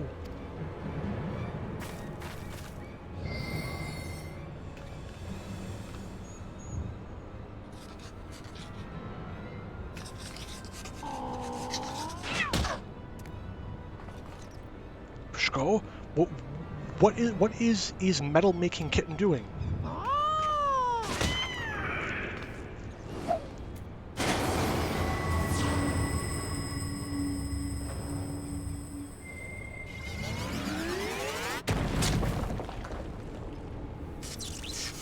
Good Enigma Codex.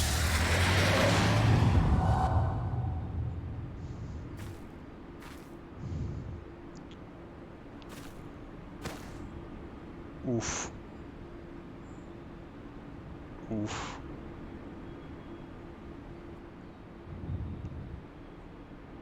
Hey, and round rocks.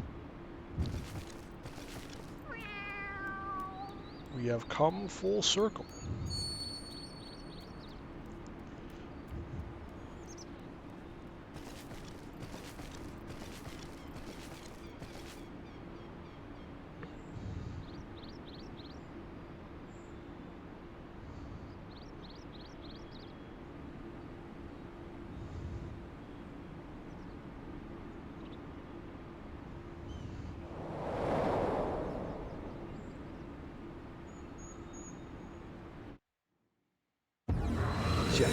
Yeah. Effective bootstrap paradox.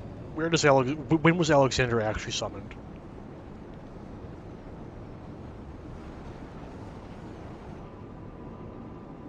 Was he summoned in the past and he went back in time? Or was he summoned back in time and he came to the past to go back in time?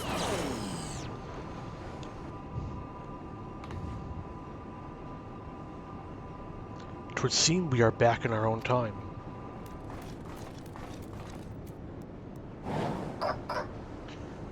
past is made right, and we return to now times. Treasure hunters' friends die, as it is writ, as it must be. Uplanders serve quick thinks well today.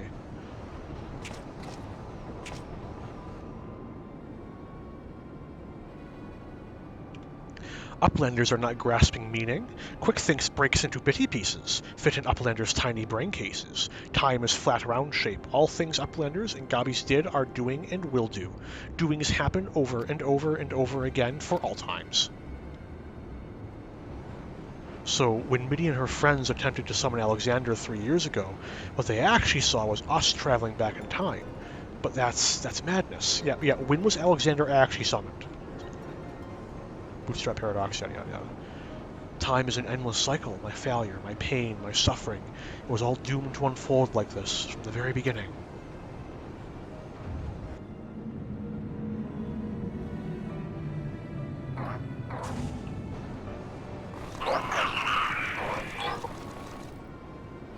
Let us away, quickly.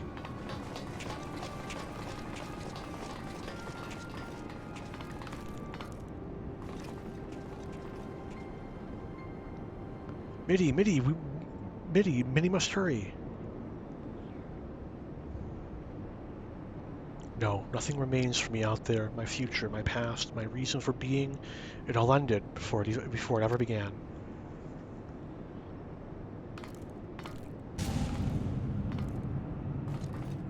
Mitty!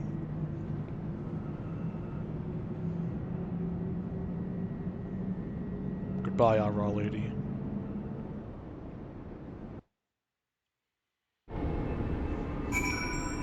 Oh, you know what? I'm here, I may as well. Very nice. Please target Wedge. Good to see you safe, Arentel. Whatever happened inside the control room, anyway. As for us, second thought, let's save that for another day. Uplander has seen Round Rocks. Backrix hopes she is safe. As for Backrix is not liking high places much anymore.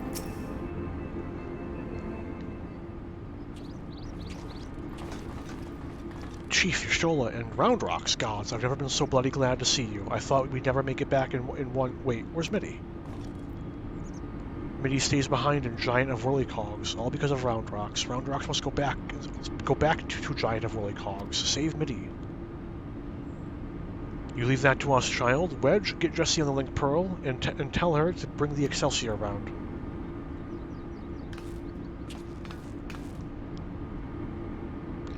Though I don't much care for the answer, we finally know the truth behind the events of that day 3 years past. The Illuminati masterminded the massacre, and, through some ungodly trick of time, 'twas us that brought them there to do the deed. And what about Mitty? The only thing keeping her going was the hope that her beau's soul lived on in the machine, but seeing what happened to the poor bastard. Aye, we witnessed the truth with our own eyes, sucked into the core of the Colossus to sate the primal's appetite. If aught remains of him, it is no more than heat and light. Sad.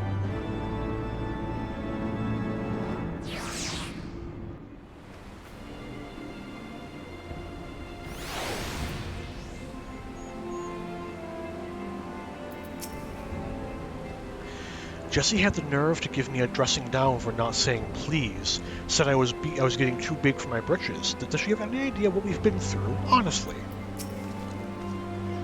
Round Rocks is resting back at shortstop. Muchly worries for her friend Mitty, but is safe. Backrix is happy to be on flat ground again. And then Uplanders tell Backrix he must go back in a Giant of Whirlycogs for next mission. What must poor Gobby do to get some rest? We gotta disable Alexander before anyone's gonna get any rest, friend.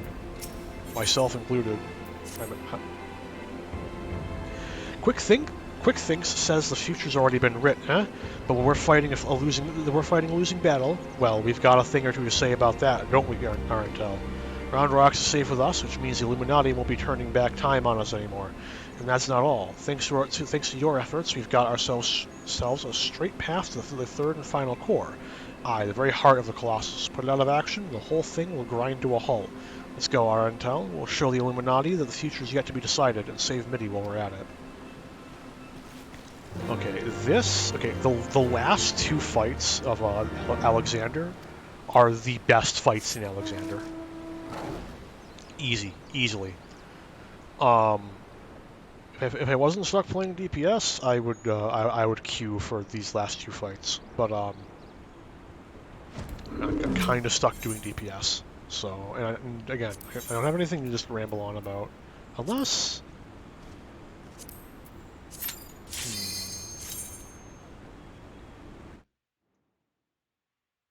Let me think about it.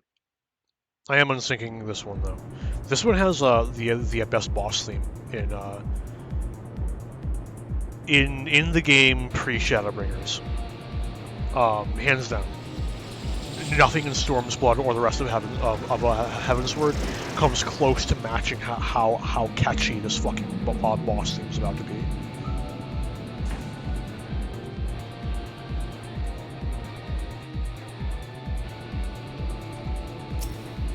In the meantime,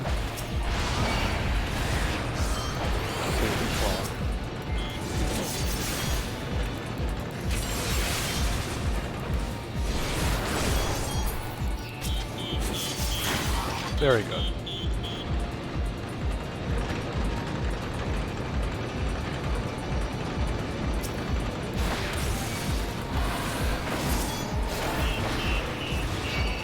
Oh, get over here.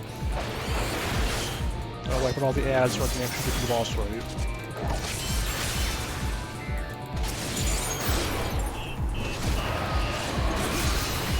There we go. Here it comes. The best song in any pre-80 raid. Debatably any pre-80 trial, but there's a really good... Wait, is there? I take it back. This might be the best song before Shadow. Not that the music in Stormsblood is bad. Stormsblood probably has the best, if not the second best, battle and general boss theme. Like what a plays during non-trials and raids. Just listen to the glory of the same lyrics over and over and over again. It played in such a way where it's guaranteed to get stuck in your fucking head.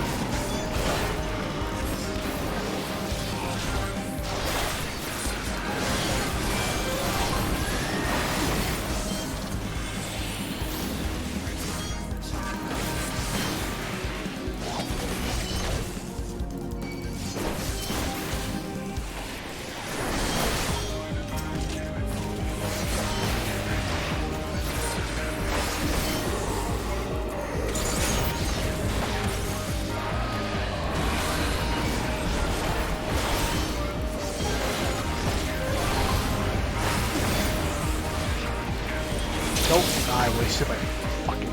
Damn it! My poor, life slice. I keep wasting on not letting me...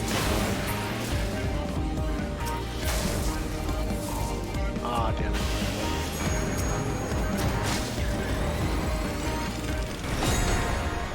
Fun fact, for those of you who may not know, because every now and again you find someone who doesn't. Active time maneuvers?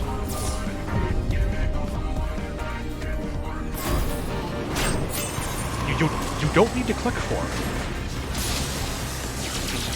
Use any keyboard key, and I assume any face button, except for like menu keys. Just make sure that you don't have a direct chat on this one.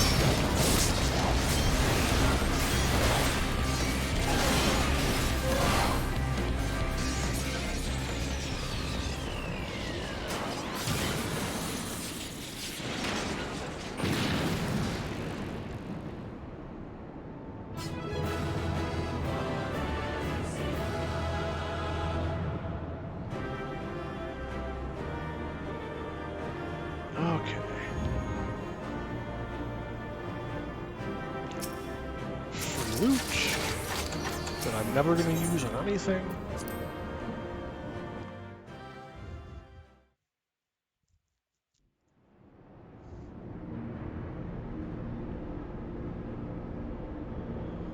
Outstanding, Arantel. Another Illuminati creation reduces scrap metal.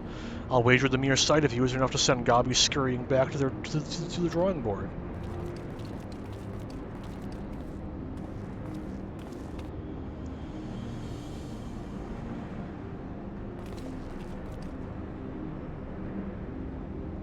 There it is, the heart of the beast. Only now that I see it up close do I comprehend the true scale of the thing. We have reached this size in so short a space of time.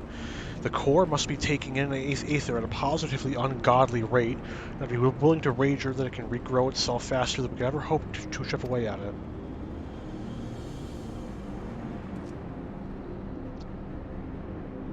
Which means we'll need to change tack. The central control room houses everything required to operate the Colossus. It is not inconceivable that it might offer us a way to regulate or even shut off the flow of aether to the core. Of course, any attempt to control Alexander is doomed to fail without the guidance of the Enigma Codex. If there is only one person alive who can access its secrets. But Chief, do we really need to drag the poor girl back here? What if she falls into Illuminati hands again?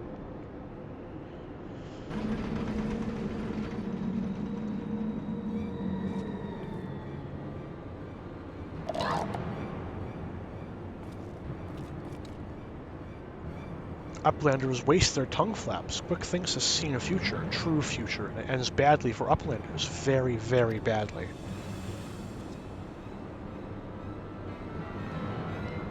Uplanders think that they just lazy walk into central control. Quick thinks not.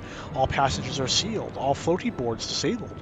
Only one way left open is here, through a core chamber, and when Uplanders come next, it will be Uplander as end times. Quick thinks has seen it.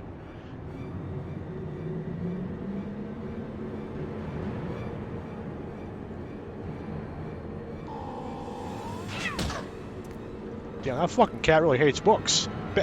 What? Why did you want to? I didn't. What?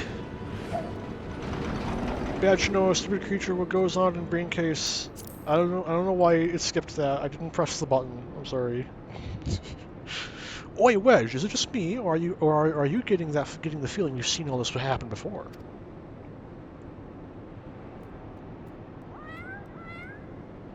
Hello.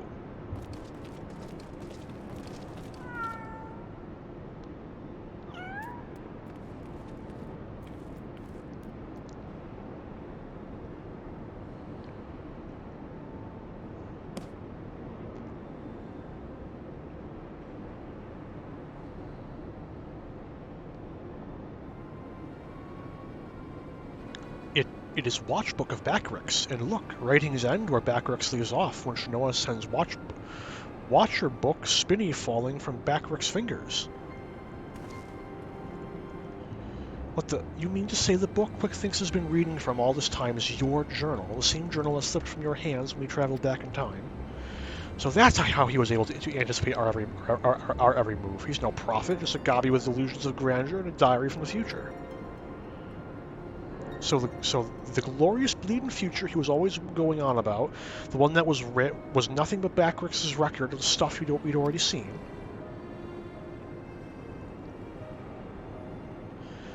Bugger me. If I have just had a thought, oi, cat, are you Schrodinger from the short stop, or are you Quick Thinks is familiar from Shinoa? Twice for yay, was it, Chief?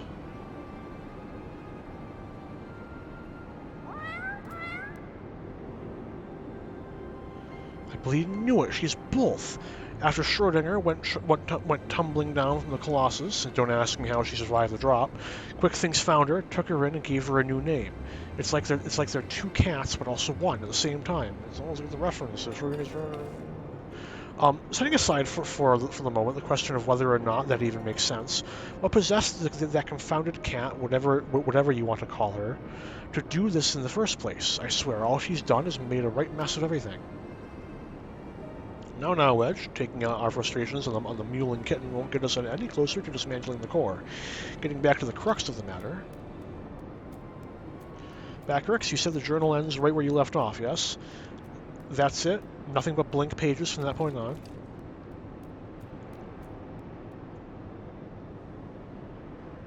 Do you hear that, everyone? Though quick things would have us believe otherwise, the future from here onward, that is still to be written. It'll be damned if we will be the ones to write it.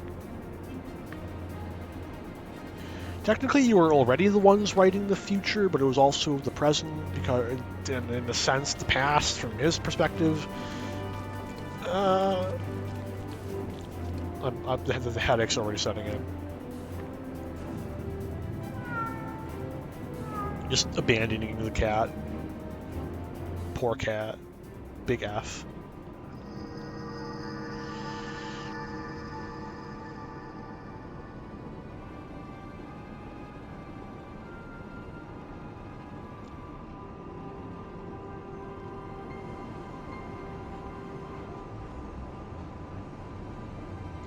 Future book is gone, but no matter. All knowings of true times are safe up here in Quickthinks' brain case.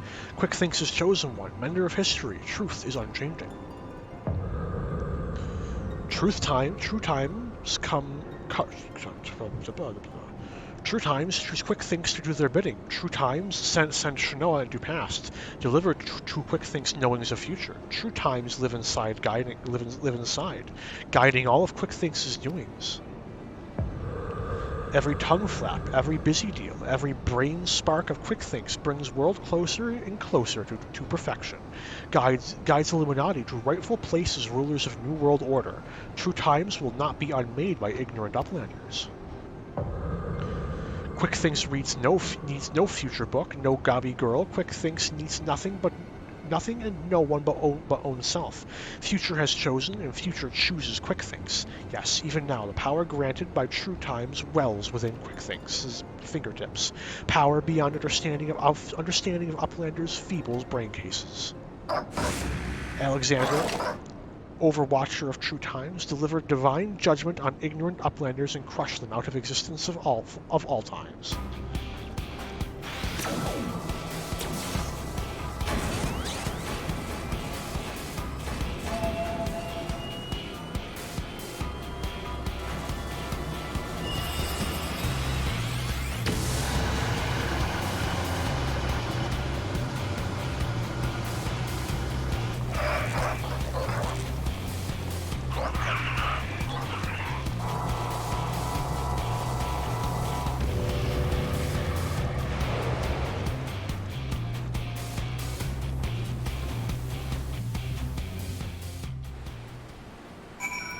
Oh, we got more dialogue?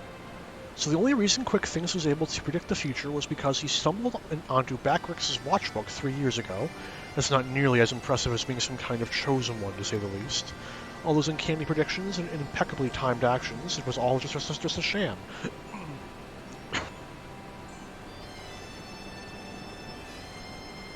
That. But without his precious book to guide him, it looks like the game is finally up. Else? Let me see if I got this right. 3 years ago, the Quickthinks of back then found the journal that the Backrix of now dropped, which was only possible because we traveled into the past, what with time being a circle and all that.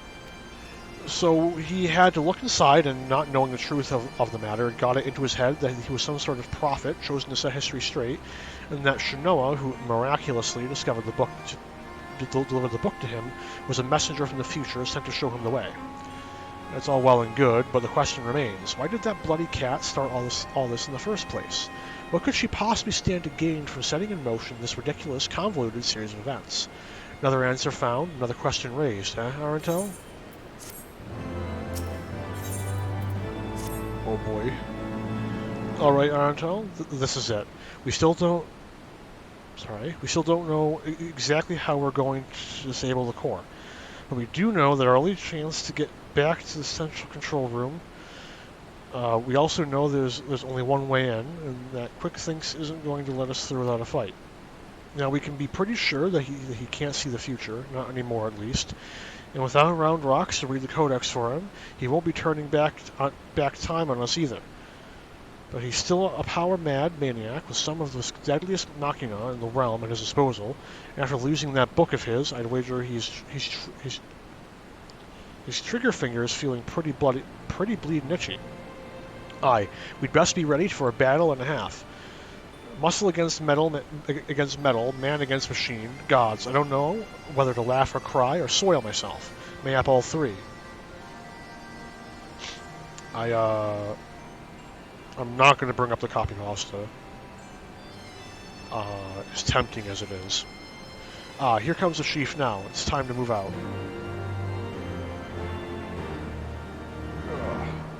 Oh, cutscene.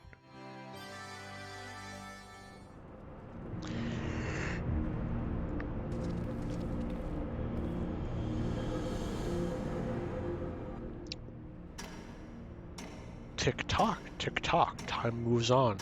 Imperfect past giving way to perfect future. Worthy or unworthy of place in New World Order, Alexander will judge.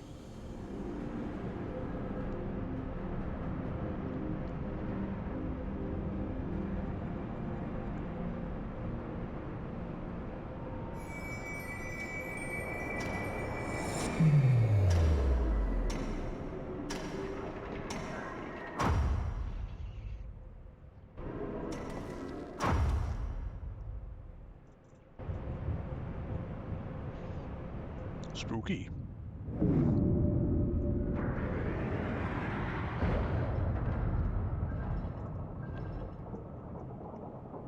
Yes, all is as quick things foresees.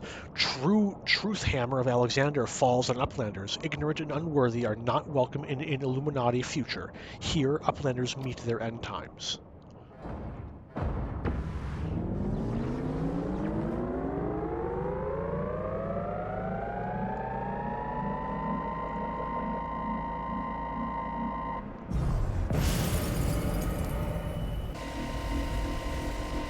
What? Freeze time field is deactivated. No matter, Uplanders will be reduced to smolder dust. Fire.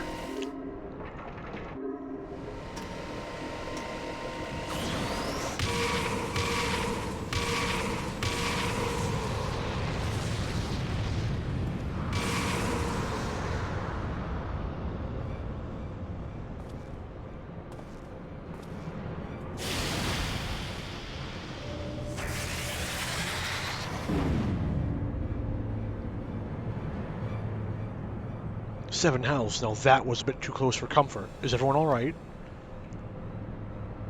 Colossus inside of the Colossus. Look, I don't know what that thing was, but I'm pretty damn sure I know where it went. Or more accurately, when. If I'm not mistaken, what we're looking at is a localized distortion of time.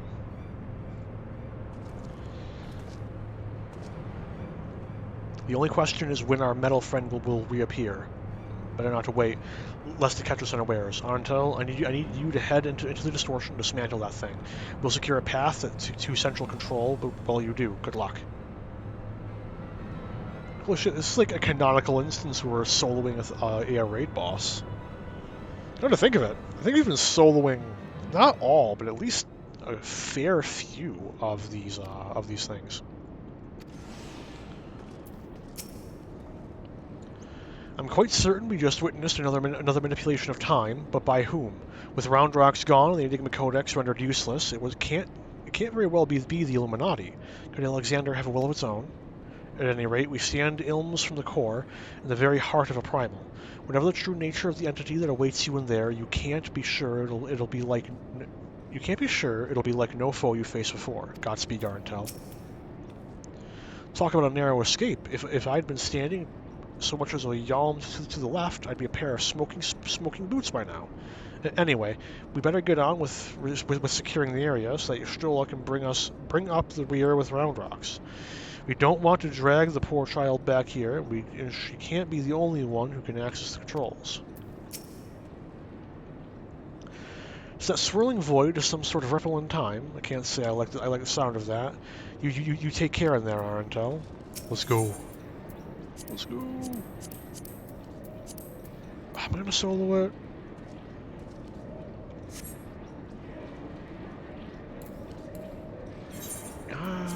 You know what? Fuck it. Fuck it. Not soloing it. Let's go. Shouldn't take too long. This one's run pretty frequently in the roulettes. Oh, man. In the meantime, I'm gonna go grab some water. So I'll be right back, and hopefully back in time for the queue. Huh?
Okay, I'm back.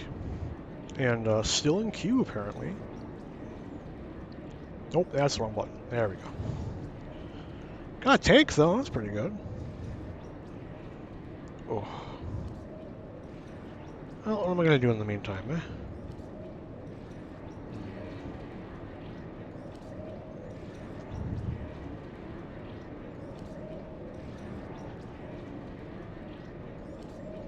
Oh.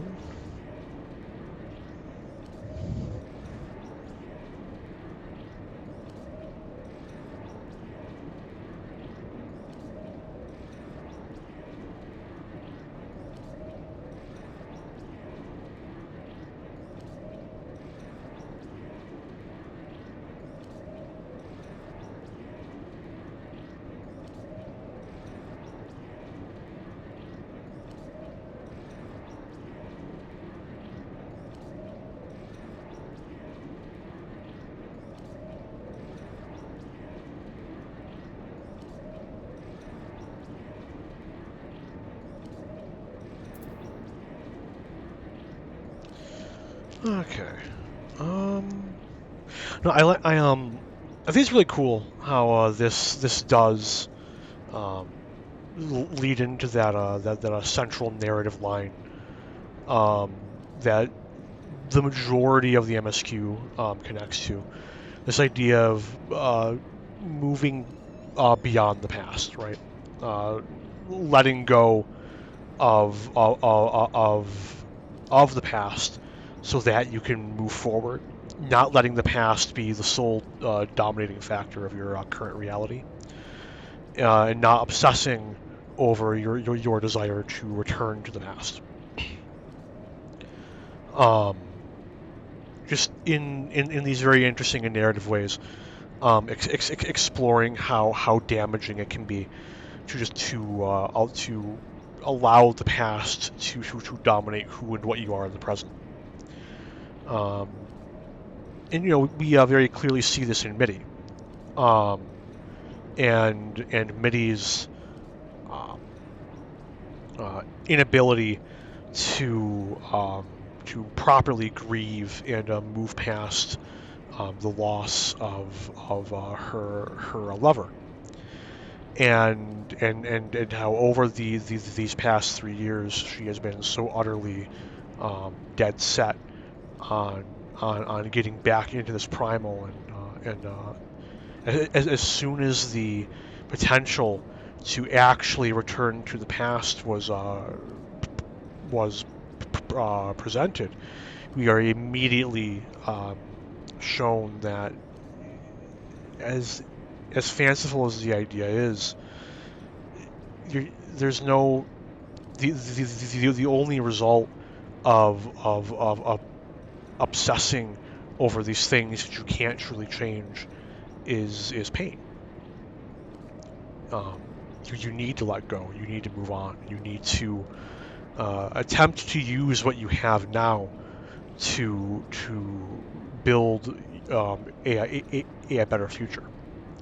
And then we have kind of the inverse idea in Quick Things, in that you can't obsess over the future and your certainty of what you're going to do in the future, because doing so blinds you to what's happening in the present.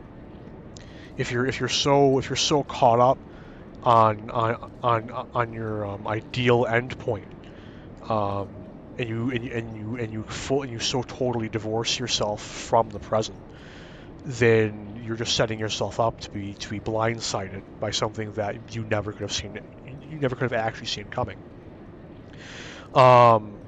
Quick Things also, to a substantially lesser degree, touches on the self-assurance of leaders, and how just being charismatic and confident can allow you to bring others under your thrall, but that rapidly approaches politics, and I would like to avoid that. It's not a good time. Moving on, right? I just thought that I'd mention it because like it's there, it exists, it's an idea. I'm sure eventually I'm gonna be dragged into some fucking political bullshit with when we get to other points later in the game. Oh boy, that'll be fun. Yeah. Alas, I am in the off hours. This is pretty squarely in the middle of the downtime for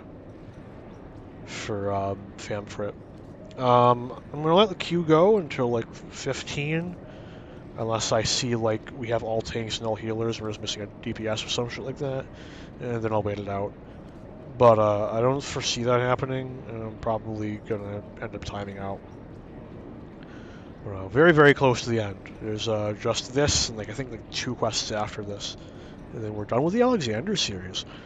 I think the Alexander series is very good. Oh, we just lost everyone. That's great. I enjoy that.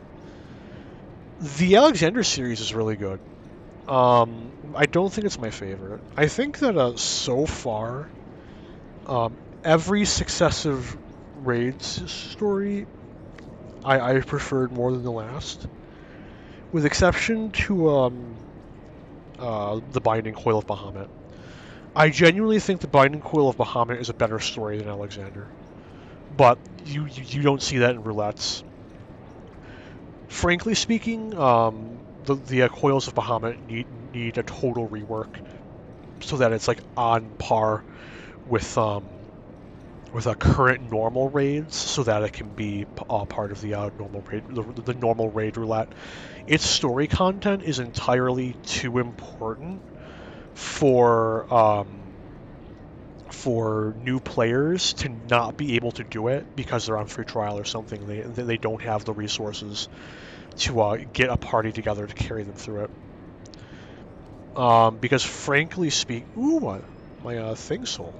Because frankly speaking, um, the only realistic way to go through the coils of Bahamut is to get 2 to 3 level 80 plus people to just drag your ass through it, blasting everything before mechanics happen. Unless Mr. New Player is really interested in doing it legit, which if you're into that, cool. But most new players I feel aren't going to be interested in doing that, seeing as most players don't get into Savage, right? And that's essentially what the coils require. They require you to play at or near a Savage level, which it basically means that the coils are completely locked off to a majority of the player base at the relevant level bracket, as opposed to every other raid series where you need to know the bare minimum of your job to get through the normal series. For most of them, there's some exceptions, namely like the last raid in the last and the fourth to last, I want to say, raids in the Storm's Blood one, and a handful of the ones in the Shadowbringers raid series. You actually need to know what you're fucking doing, and that doesn't even count Alliance raids, which I think it's safe to say that level 70 Alliance raids plus, you actually have to have a decent idea what you're doing, or else you're gonna have a bad fucking time. Not necessarily before going in though. You don't need to like read a guide initially. Like you have to have a decent idea of how to play your class at that level, or else you're just it's gonna be rough for everyone involved.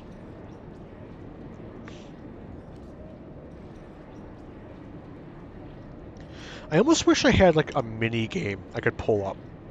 Just fucking do that on the side during these queues. If I had something like, ooh, I'm dragging the average wait time up. That's cool. Um, I wish I had something like that. Something where I could just game capture, put it like right here. But I don't think I have anything quite like that. Let me just look at my Steam library real quick. Like I've got let's you know what, I can keep you know what I can use my game capture to continue watching the screen. Not to mention that I can hear the notification. Um, Hollow Knight is entirely too involved. I could play Hollow Knight. The only thing stopping me from doing Hollow Knight on stream is that I've never completed Hollow Knight, but I have gotten pretty far into Hollow Knight. So, like, there'll be a pretty broad period of the game where I'm not fully blind. And I really want the next new thing I stream to be something that I'm going in completely empty-headed. Minimal preconceptions, um, minimal story knowledge. I want to go in as blind as possible. But like for instance, I could have done the old Star Wars, the old Republic, because while I did play through up to level 20, I did that like almost a decade ago. So like it would be pretty rusty in my brain. I would not remember very much. But unfortunately, yeah, I'm not going to bitch about that too much. I've already done enough bitching about that. I could play fucking Doom, OG Doom, like 19 whatever Doom. That'd be interesting. Watch me be shitty at an FPS. I've actually beaten the original Doom. I've never beaten Doom 2 though, and I haven't beaten Doom Eternal, but I have beaten Doom 2016. They're all very good games, but I don't know. So I don't know what it was about Doom Eternal but like something about it lost me. I don't know. I think it's just a weird minutia thing, right? Or like, there isn't a really good reason why I stopped playing it. I just stopped. I really doubt I could run Alien Isolation well enough. That and I've already determined that I'm not touching any horror games until I get a better microphone. And even then, the first horror game I stream is probably going to be like Penumbra. No, I've already played through all the Borderlands. I'm not doing 3 because the computer can't handle it. Oh shit, Q popped. The tirade ends. You are no longer privy to hearing me go through my Steam library. I'm very sorry. This is a very fun fight. There's one point where we might wipe if the tanks don't know what they're doing, which there's a good chance they will. And then after that, there's another point where we might wipe depending on whether or not the party is good.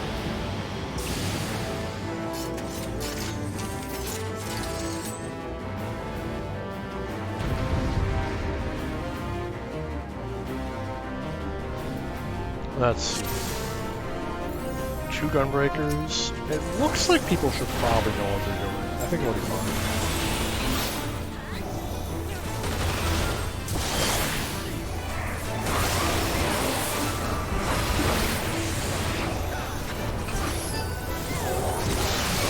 Okay, let's use Life Surge correctly.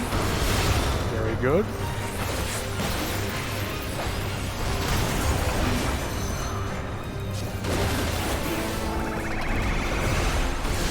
Don't get hit by the bad. Oh. Very nice.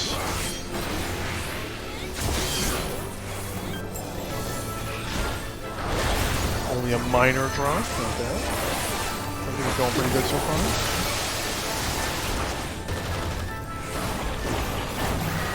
Don't have life split back up now.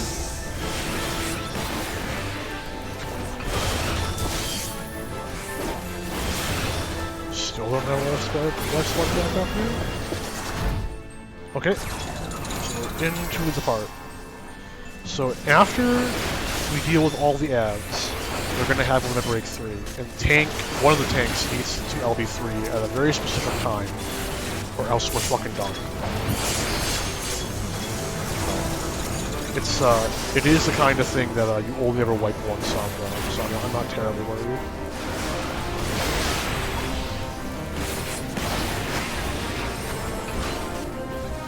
Oh, let's not let our location drop.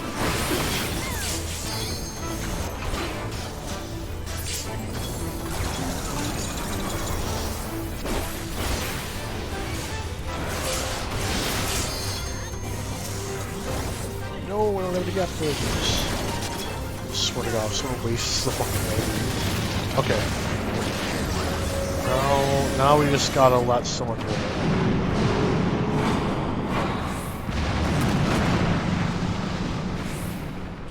I'm gonna have faith that they know. I'm not gonna say anything in chat. Because this person looks like they're fucking ready. They're fucking hands on the fucking hotkey. They're looking to go.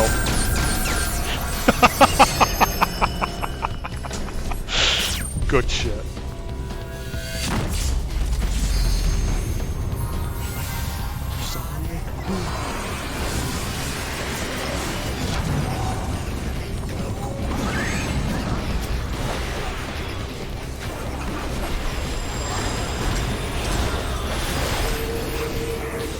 Don't hit my squad. Okay. Oh, don't come with me! I'm dead. I'm so fucking dead. This is fine. This is fine. I'm dead.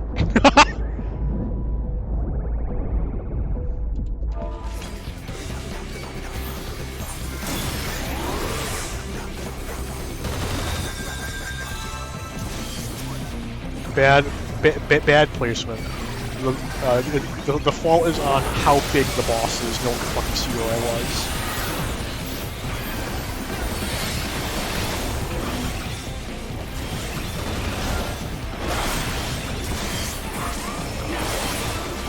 if I had a nickel for every time that I've fucking died because of that, or I've missed a stack marker because I couldn't see it until it was like there was no chance of me getting there in time because the boss is so big, I'd have so much fucking money. I'm dead.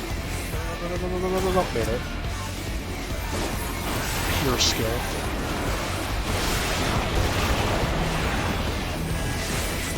The real question right now is, which of us is gonna take the LB3?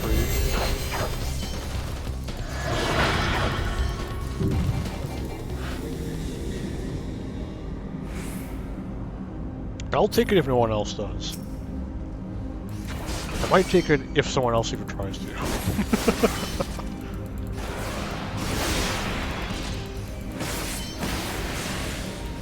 Hey, I can hear exponential entropy. That's good.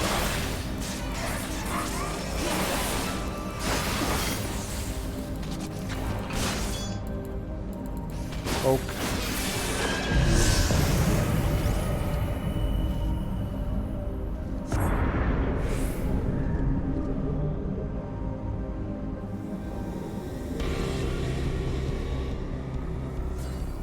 I don't know how to feel about that. That's a little embarrassing.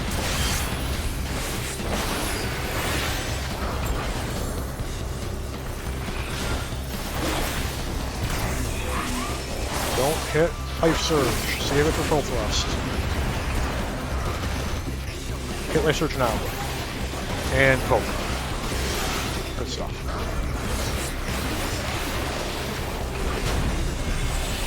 Uh-oh. Uh-oh. Uh-oh. Uh-oh. Uh-oh. Uh-oh. Skill machine?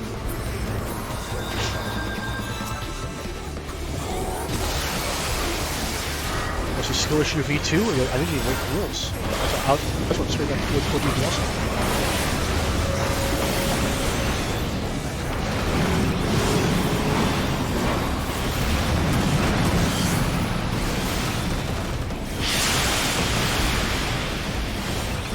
I swear to God, if one of them wastes the LB in one of those three, I'll be very perturbed. And I won't say it. God damn it, why?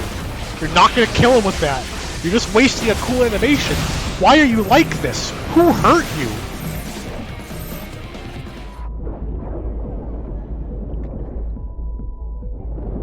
I'm so mad right now. I'm so annoyed. Straight up fucking molding. If we wipe, it'd be fucking hilarious. It's not gonna matter. We have too much DPS right now. There we go. Good shit. Should have let the LB3 happen. Very sad. Actually fucking crying.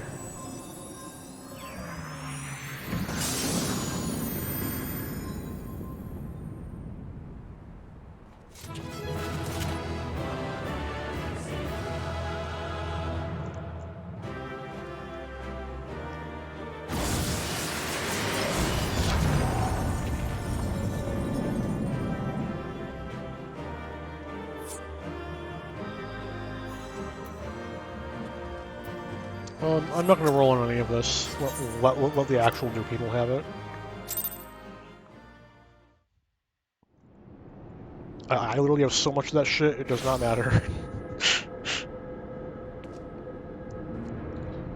Thus we have reached the end of Alexander. Well, the absolute end is like another two or three quests. Do not auto advance. Do not pass go. Do not take $200. You do not disappoint, old friend. The path to the control room is clear. Everyone, follow me. The flow of aether to the core must be stopped. Pray lend... Hello? Okay, we're fine. The flow of aether to the core must be stopped. Pray lend us your strength one more time, child.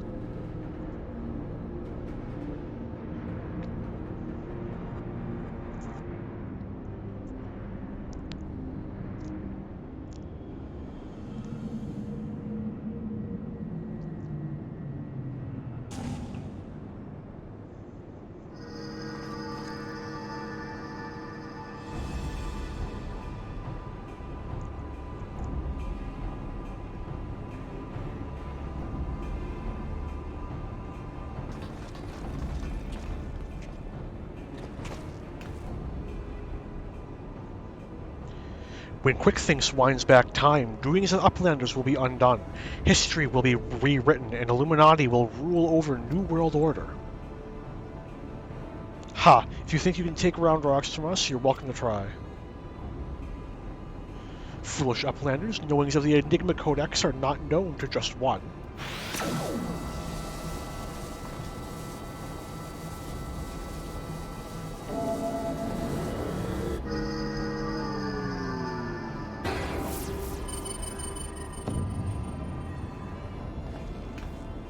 What, the damn thing's responding to him. Uplanders are slow-seeing. QuickThinks never needed Gobby Girl from beginning.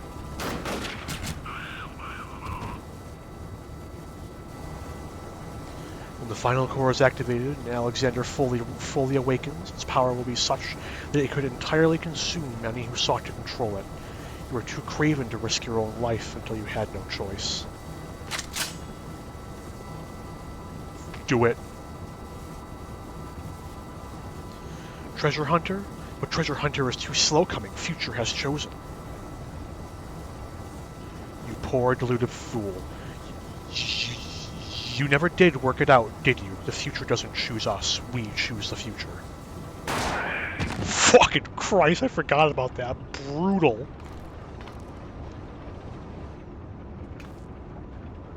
Now, child.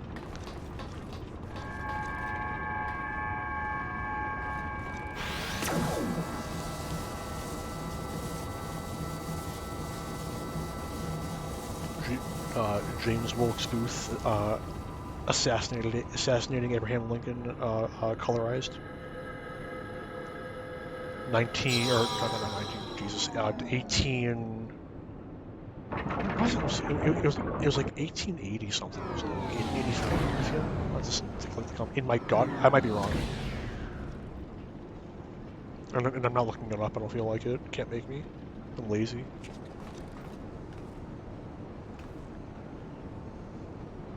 It's not worth it for the joke.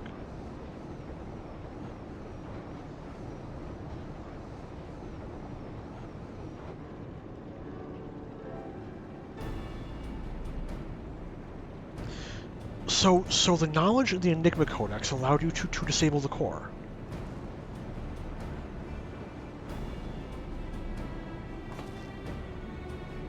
Power stores are depleting rapidly. Without a steady supply of Aether, it's only a matter of time before the whole thing grinds to a halt and fades away.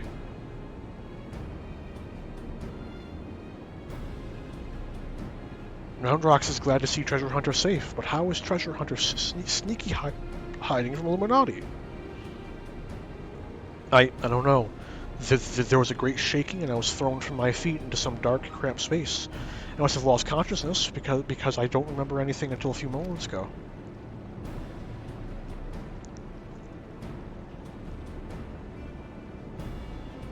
Ha! Sounds to me like you had a nice nap in a rubbish chute.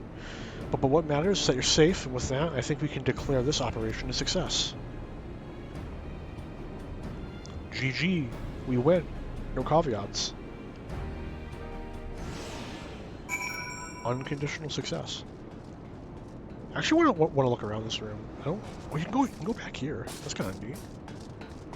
I never actually took time to poke around in here the first time I did this. There was not an insubstantial amount of rushing on my part my first time through this raid series. Oh, the core isn't even glowing anymore. That's kind of cool. That's neat. QuickThinks had a few tricks up his sleeve right to the end, eh?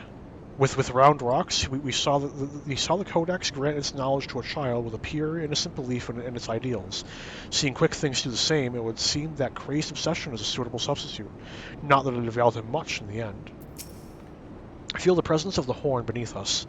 It and the core have become as one, forming an instrument of unbridled destruction. If we do not stop the core now, it will soon grow beyond the ability of anyone to contain. It is little wonder our foe was loath to reach out to it with his own hand.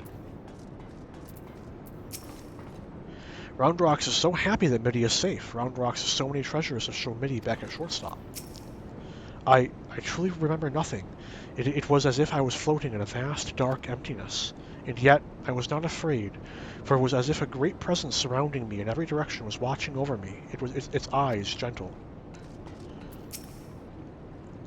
The chief says the advanced circulating device inside the Colossus, Alexander's brain, if you will, is still running on auxiliary power.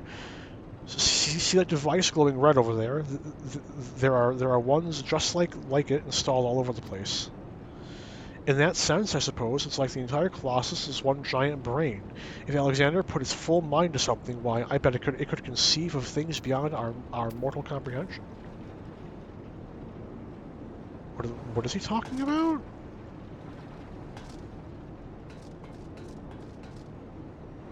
I don't think he means this.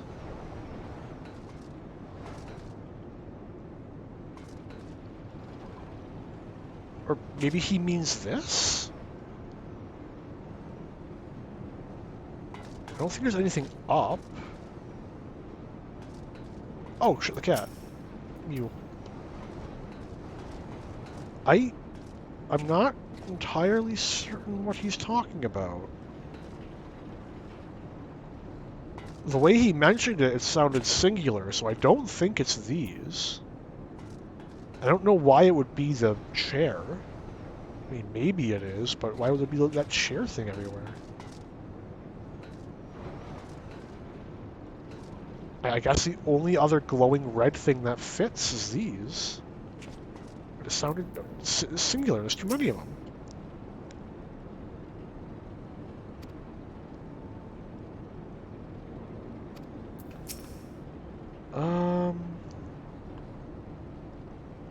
A device glowing red. I guess he does mean these things.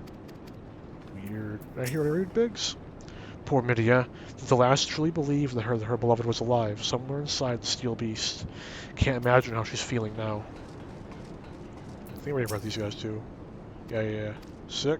Well, let's go.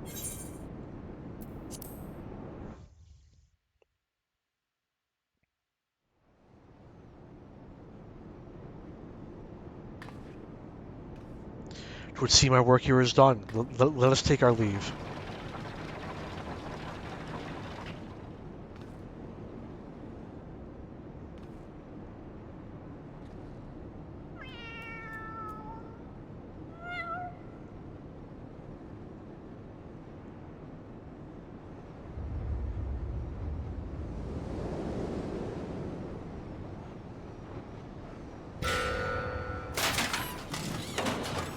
Sorry, what?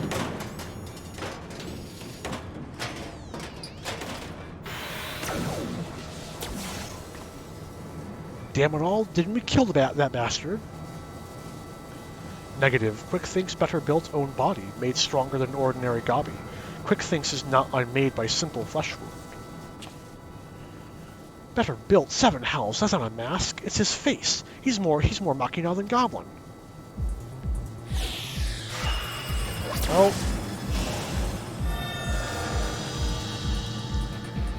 It's time to redo the entire raid series, boys. Let's go.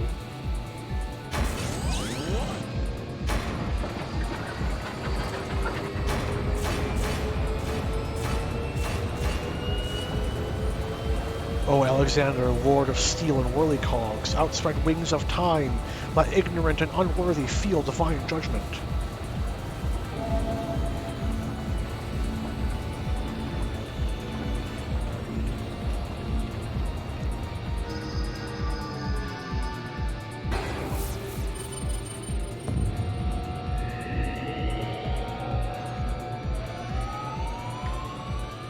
The Codex responds, he means to return to the past.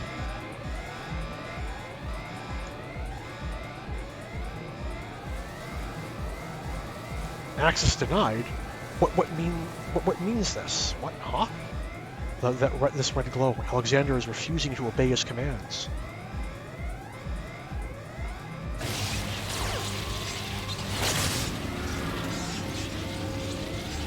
Psst, Alexander, drunk brain machine, Quick Thinks is chosen one, tongue flaps and Quick Thinks must be obeyed.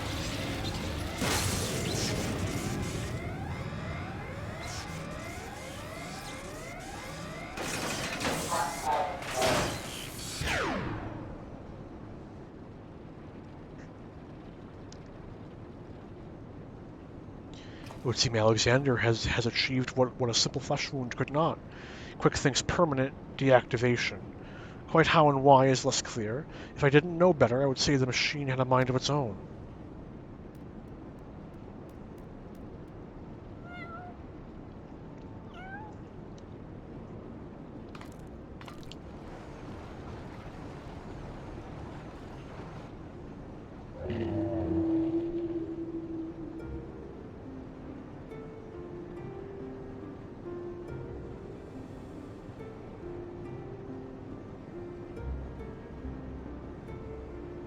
Sorry, I just realized something very interesting that I can't talk about for like 60 plus hours of gameplay, so, sorry. Dan, my love, could it truly be you?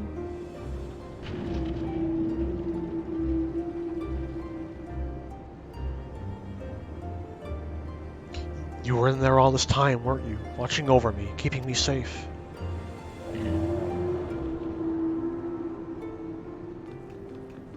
Did it just blink twice? Bugger me. The machine's actually talking to her. So his soul really was in the Primal all this time. Chief, is that even possible?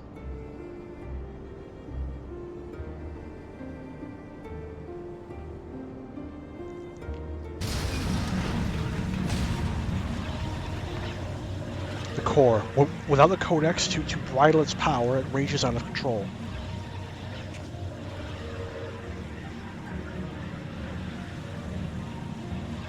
It drinks in aether like no primal I've ever known. It must be stopped now, lest the ores yet be bled dry.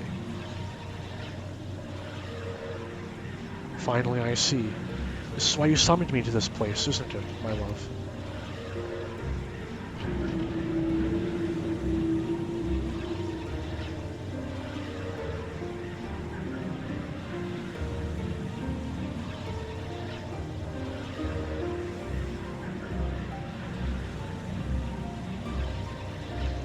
I thank you for guiding me here, Arantel and Round Rocks. I know that I shall always treasure the time we've shared. Farewell, my friends. Mitty, no! Mitty must not go! F. Fucking sad.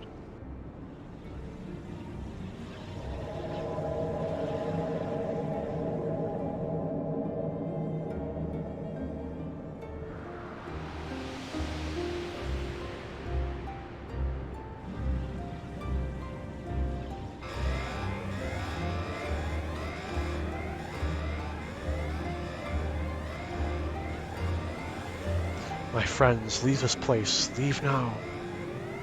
Fear not, Alexander will trouble you no longer.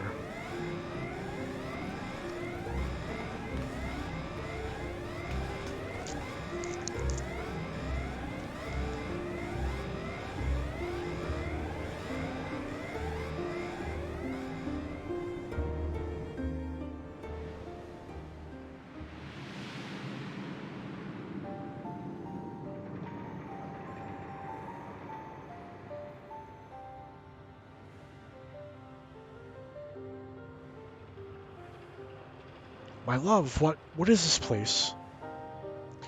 How best to put it? We stand inside a mathematical simulation, calculated and projected by the device of the heart of the Colossus.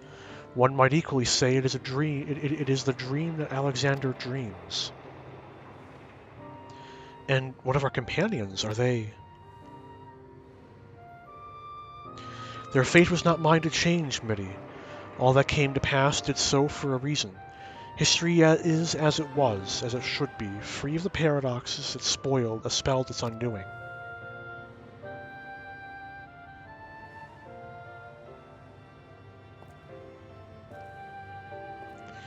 From this place, unfettered by the mortal construct of time, Alexander looks out upon past, present, and future, seeing infinite possibilities. I see what it sees, and feels what it feels. This perfect machine born from yearnings for an ideal world. Oh, if you could see the worlds we have seen.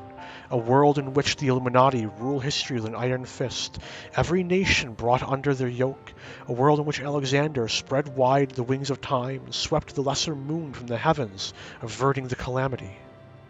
Alexander dreamed all the realities imaginable, all the realities mathematically computable, and in the end reached a single logical conclusion. It would change nothing and erase itself from existence. But why? Alexander possesses the power to travel through time and space and reshape history for the better, but such power comes at a great cost. The sheer quantity of aether consumed in the process means that Alexander itself would, mayhap not immediately, but inevitably bring ruin to this world.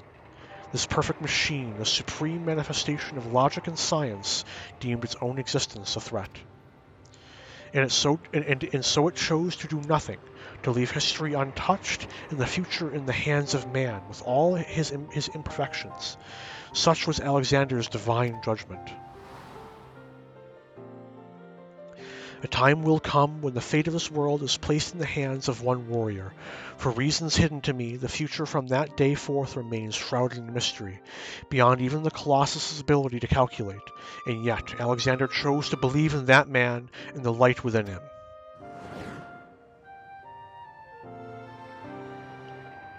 I met that man, my love. I believe in him too. There was but a single time Alexander was spurred to action, not to change history, but to preserve it.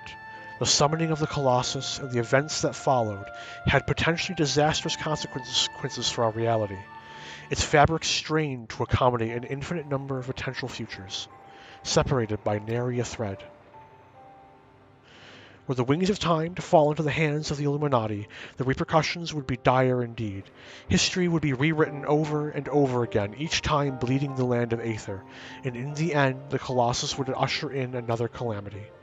To prevent this tragedy, to preserve the cycle of time as it had already been set in motion, Alexander set forth a humble servant to do its bidding.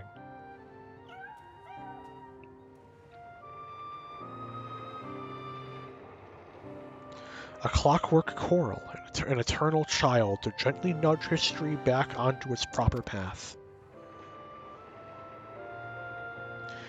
And now but one task remains. Having become one with the horn, the core is well nigh indestructible. It would only regrow itself until it bled the world dry, and so we must heed Alexander's wish and seal it away far from the reach of man.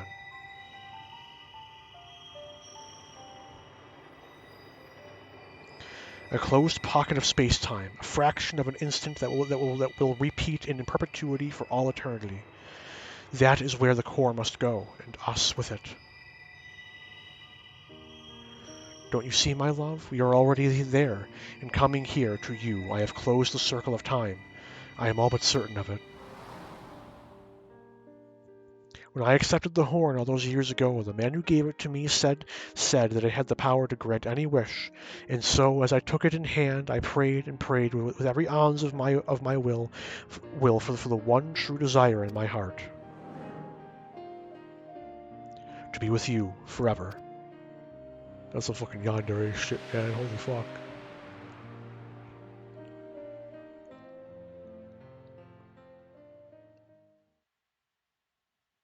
Oh god, my cursor was right in the middle. Holy fuck. Ah.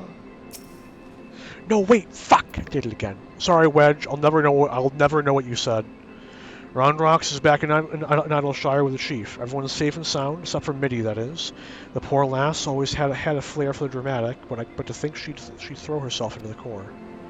It's odd, though. I could have sworn I heard her voice in there, saying the Colossus would trouble us no more, or something of the sort. And for what it's worth, it has been sleeping like a baby ever since we got out. And that's not the half of it. Take a closer look inside the barrier, Arentel. It's like time is standing still. Buggered if I know what it all means, but I'd like to believe Mitty and her love somehow sealed away the core for us. Softens the blow a bit, you know? Hey, Wedge. Just what do you think is happening inside the barrier? Perhaps it'll head down. I'll head down and take a closer look. On second thought, maybe not. Oh shit! Sorry about that. Phew. I'm still not sure how we managed it, but I'm just happy to be out of that godforsaken place in one piece. Of course, it's a damn shame what happened to Mitty. Hold on a moment, Arantel. She's what? Aye, Chief. Leave it to us. Bloody hell, Arantel. Roundrox has gone missing. I've been worried sick about the poor lass ever since we got back. I mean, how would you feel if you saw your best friend throw herself into a running engine? I'll wager she's run off somewhere. The two of them used to frequent together. Wedge and I will have a look around here. Why don't you search the collector's quarter? Come on, let's find her before she gets herself into any more trouble.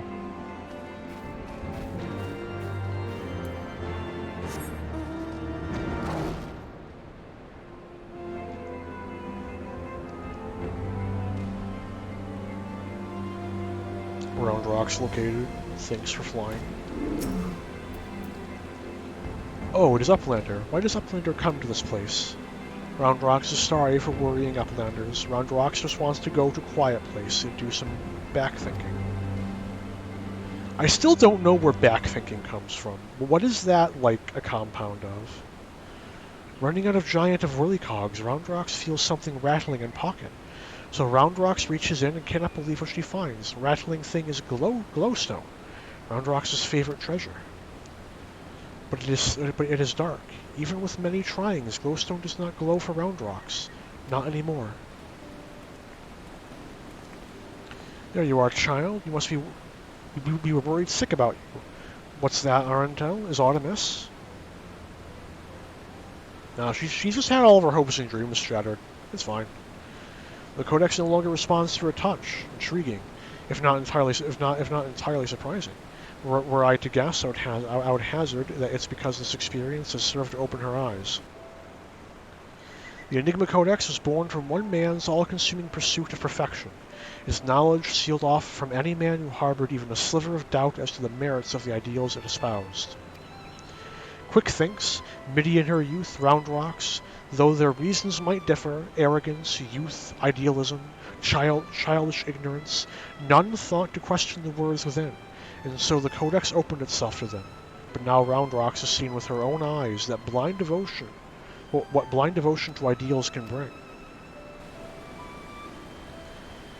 And she is not wow, fuck me. And she is not the naive child she was before. Aye, it's all well and good to dream of building something perfect, but sooner or later you have to stop dreaming and start doing, hammering it together by your own hand with your own blood, sweat, and tears. In so doing, you are forced to confront your own failings and deal with your frustration at the world's unfortunate habit of falling below expectations. Hells, there may come a time when you just want to tear the whole bloody thing apart and start again. But more often than not, you emerge from it all with something you can hold on to and carry with you into the future. And that will do a damn sight more for you than any starry-eyed ideal. Roundrox understands. Roundrox will collect more and more junk, build a city of great treasures with own hands. Sid is such a good character, man. I like Sid a lot. Roundrox has just one wish. Not glowing glowstone as piece of Mitty's dream. Roundrox would give back to Mitty. A noble wish, child, would that we could grant it. But I fear the steel giant and all that lies within that barrier is far beyond the reach of mortal hands. Frozen in a single moment until the end of time. That's a fate I'd not wish on anyone. Mew? Cat located. Well, look who it is. You have a real knack for turning up underfoot, don't you? I am reminded of the apparent ease with which this little coral seemed to slip in and out of the Colossus. Were it not for the small matter of time having stopped him there, I'd send her in with Roundrox's glowstone without a moment's hesitation. Mew mew. Give the rock to the cat. You muse. Might that suggest a willingness to try? Mew mew. It's fucking demanding. Holy shit, sentient. Well, it's kind of already confirmed sapient, but... Neither here nor there. Giving a stone to a cat in hopes of delivering it to two souls trapped in time. Now I think we've seen everything. Do you think those two will ever be free of that place? Mayhap one day, when the perfect future they sought to bring about becomes a reality. In that sense, one might even say their fate is in our hands. Leave to Round Rocks. Round Rocks works hard, builds sparkly, shining future for MIDI.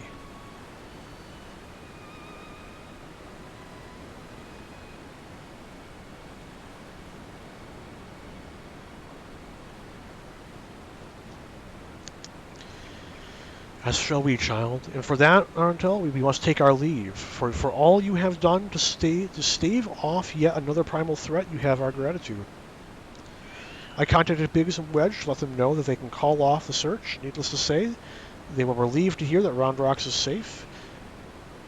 There was also a matter they were looking to discuss with you. They said that they'd be waiting for you back at the shortstop. If you will be returning to the shortstop, I would ask a small favor of you as well. Pray deliver this volume to Backrix and tell him I believe it is that which he seeks. Till next we meet, Arntel. Oh, that was a show. I thought that was Sid. Fuck. It's a good thing I'm not doing voices.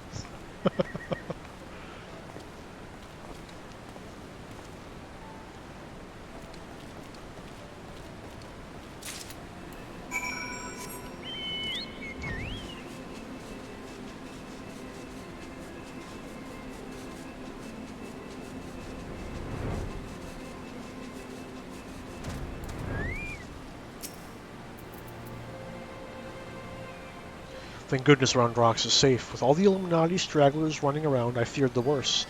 The girl could at least have the courtesy to tell someone before she goes wandering off like that. Hello. Round Rocks is sorry for making troubles. Round Rocks will be good, Gobby. Play here with Biddy Bobs. What you fucking hopping for? This is, yeah, I don't care. Stop it. Now Round Rocks is safe at shortstop, and Backrix is easy breathing. Uplanders have thanks of Backrix. Uplanders bring present for Backrix.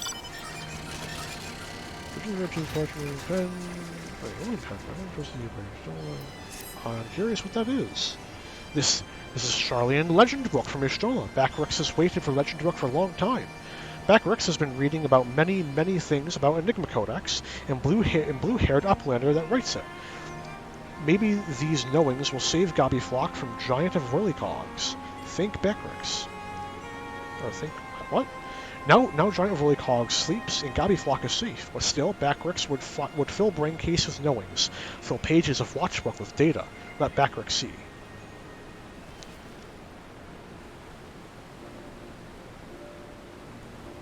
Yes, it is just as Backrix... Are Backrix's eyes playing tricks on him? Oi, are you feeling alright there? You look like you've seen a ghost. Page tells fairy legend of Hotgo tribe, uplanders of blue hair. Many, many years ago in old times, two children, boy and girl, outstepped from belly of great steel giant. Two children grow to man and woman, becoming father and mother of great people of Hotgo. Names of two are Dian and Midi. Look at handwriting. Even faces are same looking. Closed time loop. Egads, if that's our Midi and Dian, why, that means that one day they'll be freed from their fate and reborn far, far in the past. So after searching for near an eternity, they finally found the perfect world they were searching for. It may be just a fairy tale, but I, for one, would like to believe it. The fairy legend goes on. Two children step out of steel giant holding a small stone. Stone is dark when sitting on ground, but hold stone in hand and shiny lights. Glowstone of Round Rocks.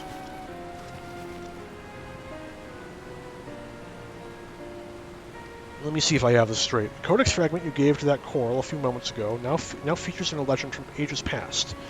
That can't be possible, can it? Oh shit, there it was. Isn't time travel wild? At this point, I'm about ready to believe in anything.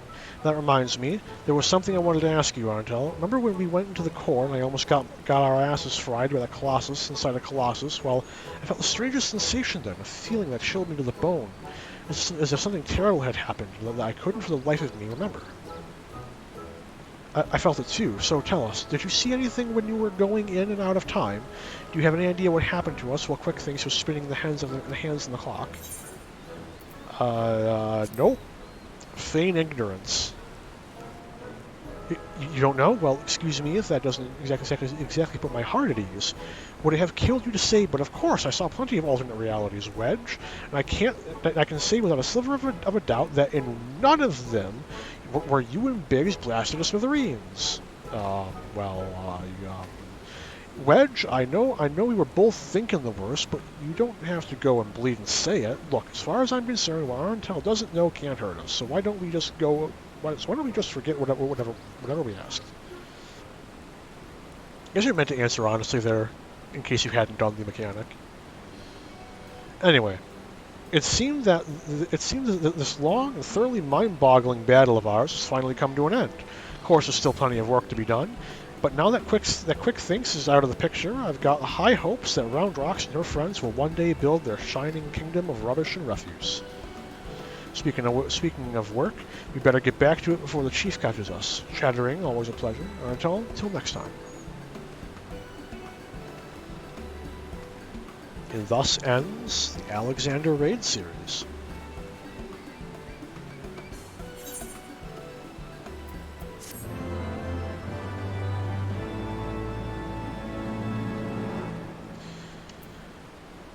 Now,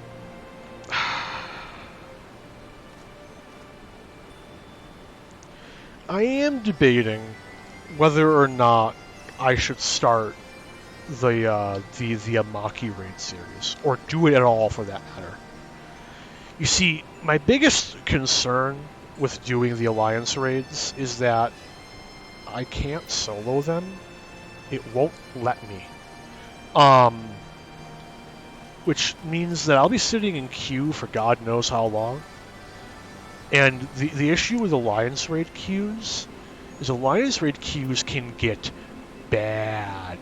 Like really fucking bad. Now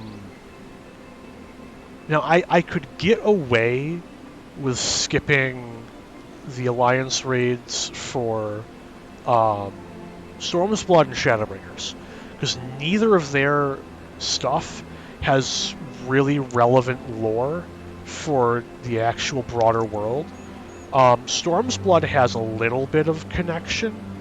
Like you could make an argument that it is valid. You should do it. You got to do it because at least other stuff is important. It has hints in Dalmasca. But it's mostly just a Final Fantasy XI reference. The whole thing. That's literally what it is. So like, it mainly just introduces you to the Viera, the Hrothgar, indirectly, and other fun stuff. And the lizard people, whose names I can almost remember but not quite. Sorry. It's like Benga or something like that. Again, I'm sorry, but I'm probably getting it wrong. It's like it is important. But on the flip side, when I was going through it the first time, my queues were hitting 20 minutes. And I'm being perfectly honest, I do not think I can fill 20 minutes of dead air. Like on my best day, at the start of a stream, I don't think I can fill 20 minutes of dead air. I don't think it's feasible. Very sorry. So like, I'm torn, right?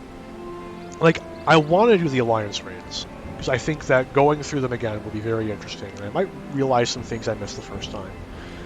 But at the same time, holy fuck the queues. It's like I'm torn. This is like especially with like the Void Arc, like no one fucking queues for Void Arc, and then you have frickin' the Storm's Blood ones, and even fewer people queue for that.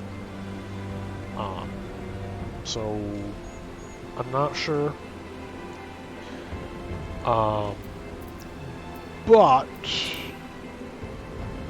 I do believe that that is a pretty good place to call it. Thank you for stopping by. I hope you enjoyed me being bad in raids. Um, I hope that you enjoyed going through the story again with me. Um, if you want to drop a follow, uh, I'd be very thankful. Um, I will likely be live again tomorrow, somewhere between the hours of 1 a.m. and 2 a.m. EST. All things depending. And I will likely be live with 14 again. I'll either be back on the MSQ, or I'll be doing the Maki Alliance raids. I'll find some bullshit to fill the dead air with. There is a minuscule possibility that I'll be starting a new game, but the title will give it away if that's what's going on. But until then, have a good one, all.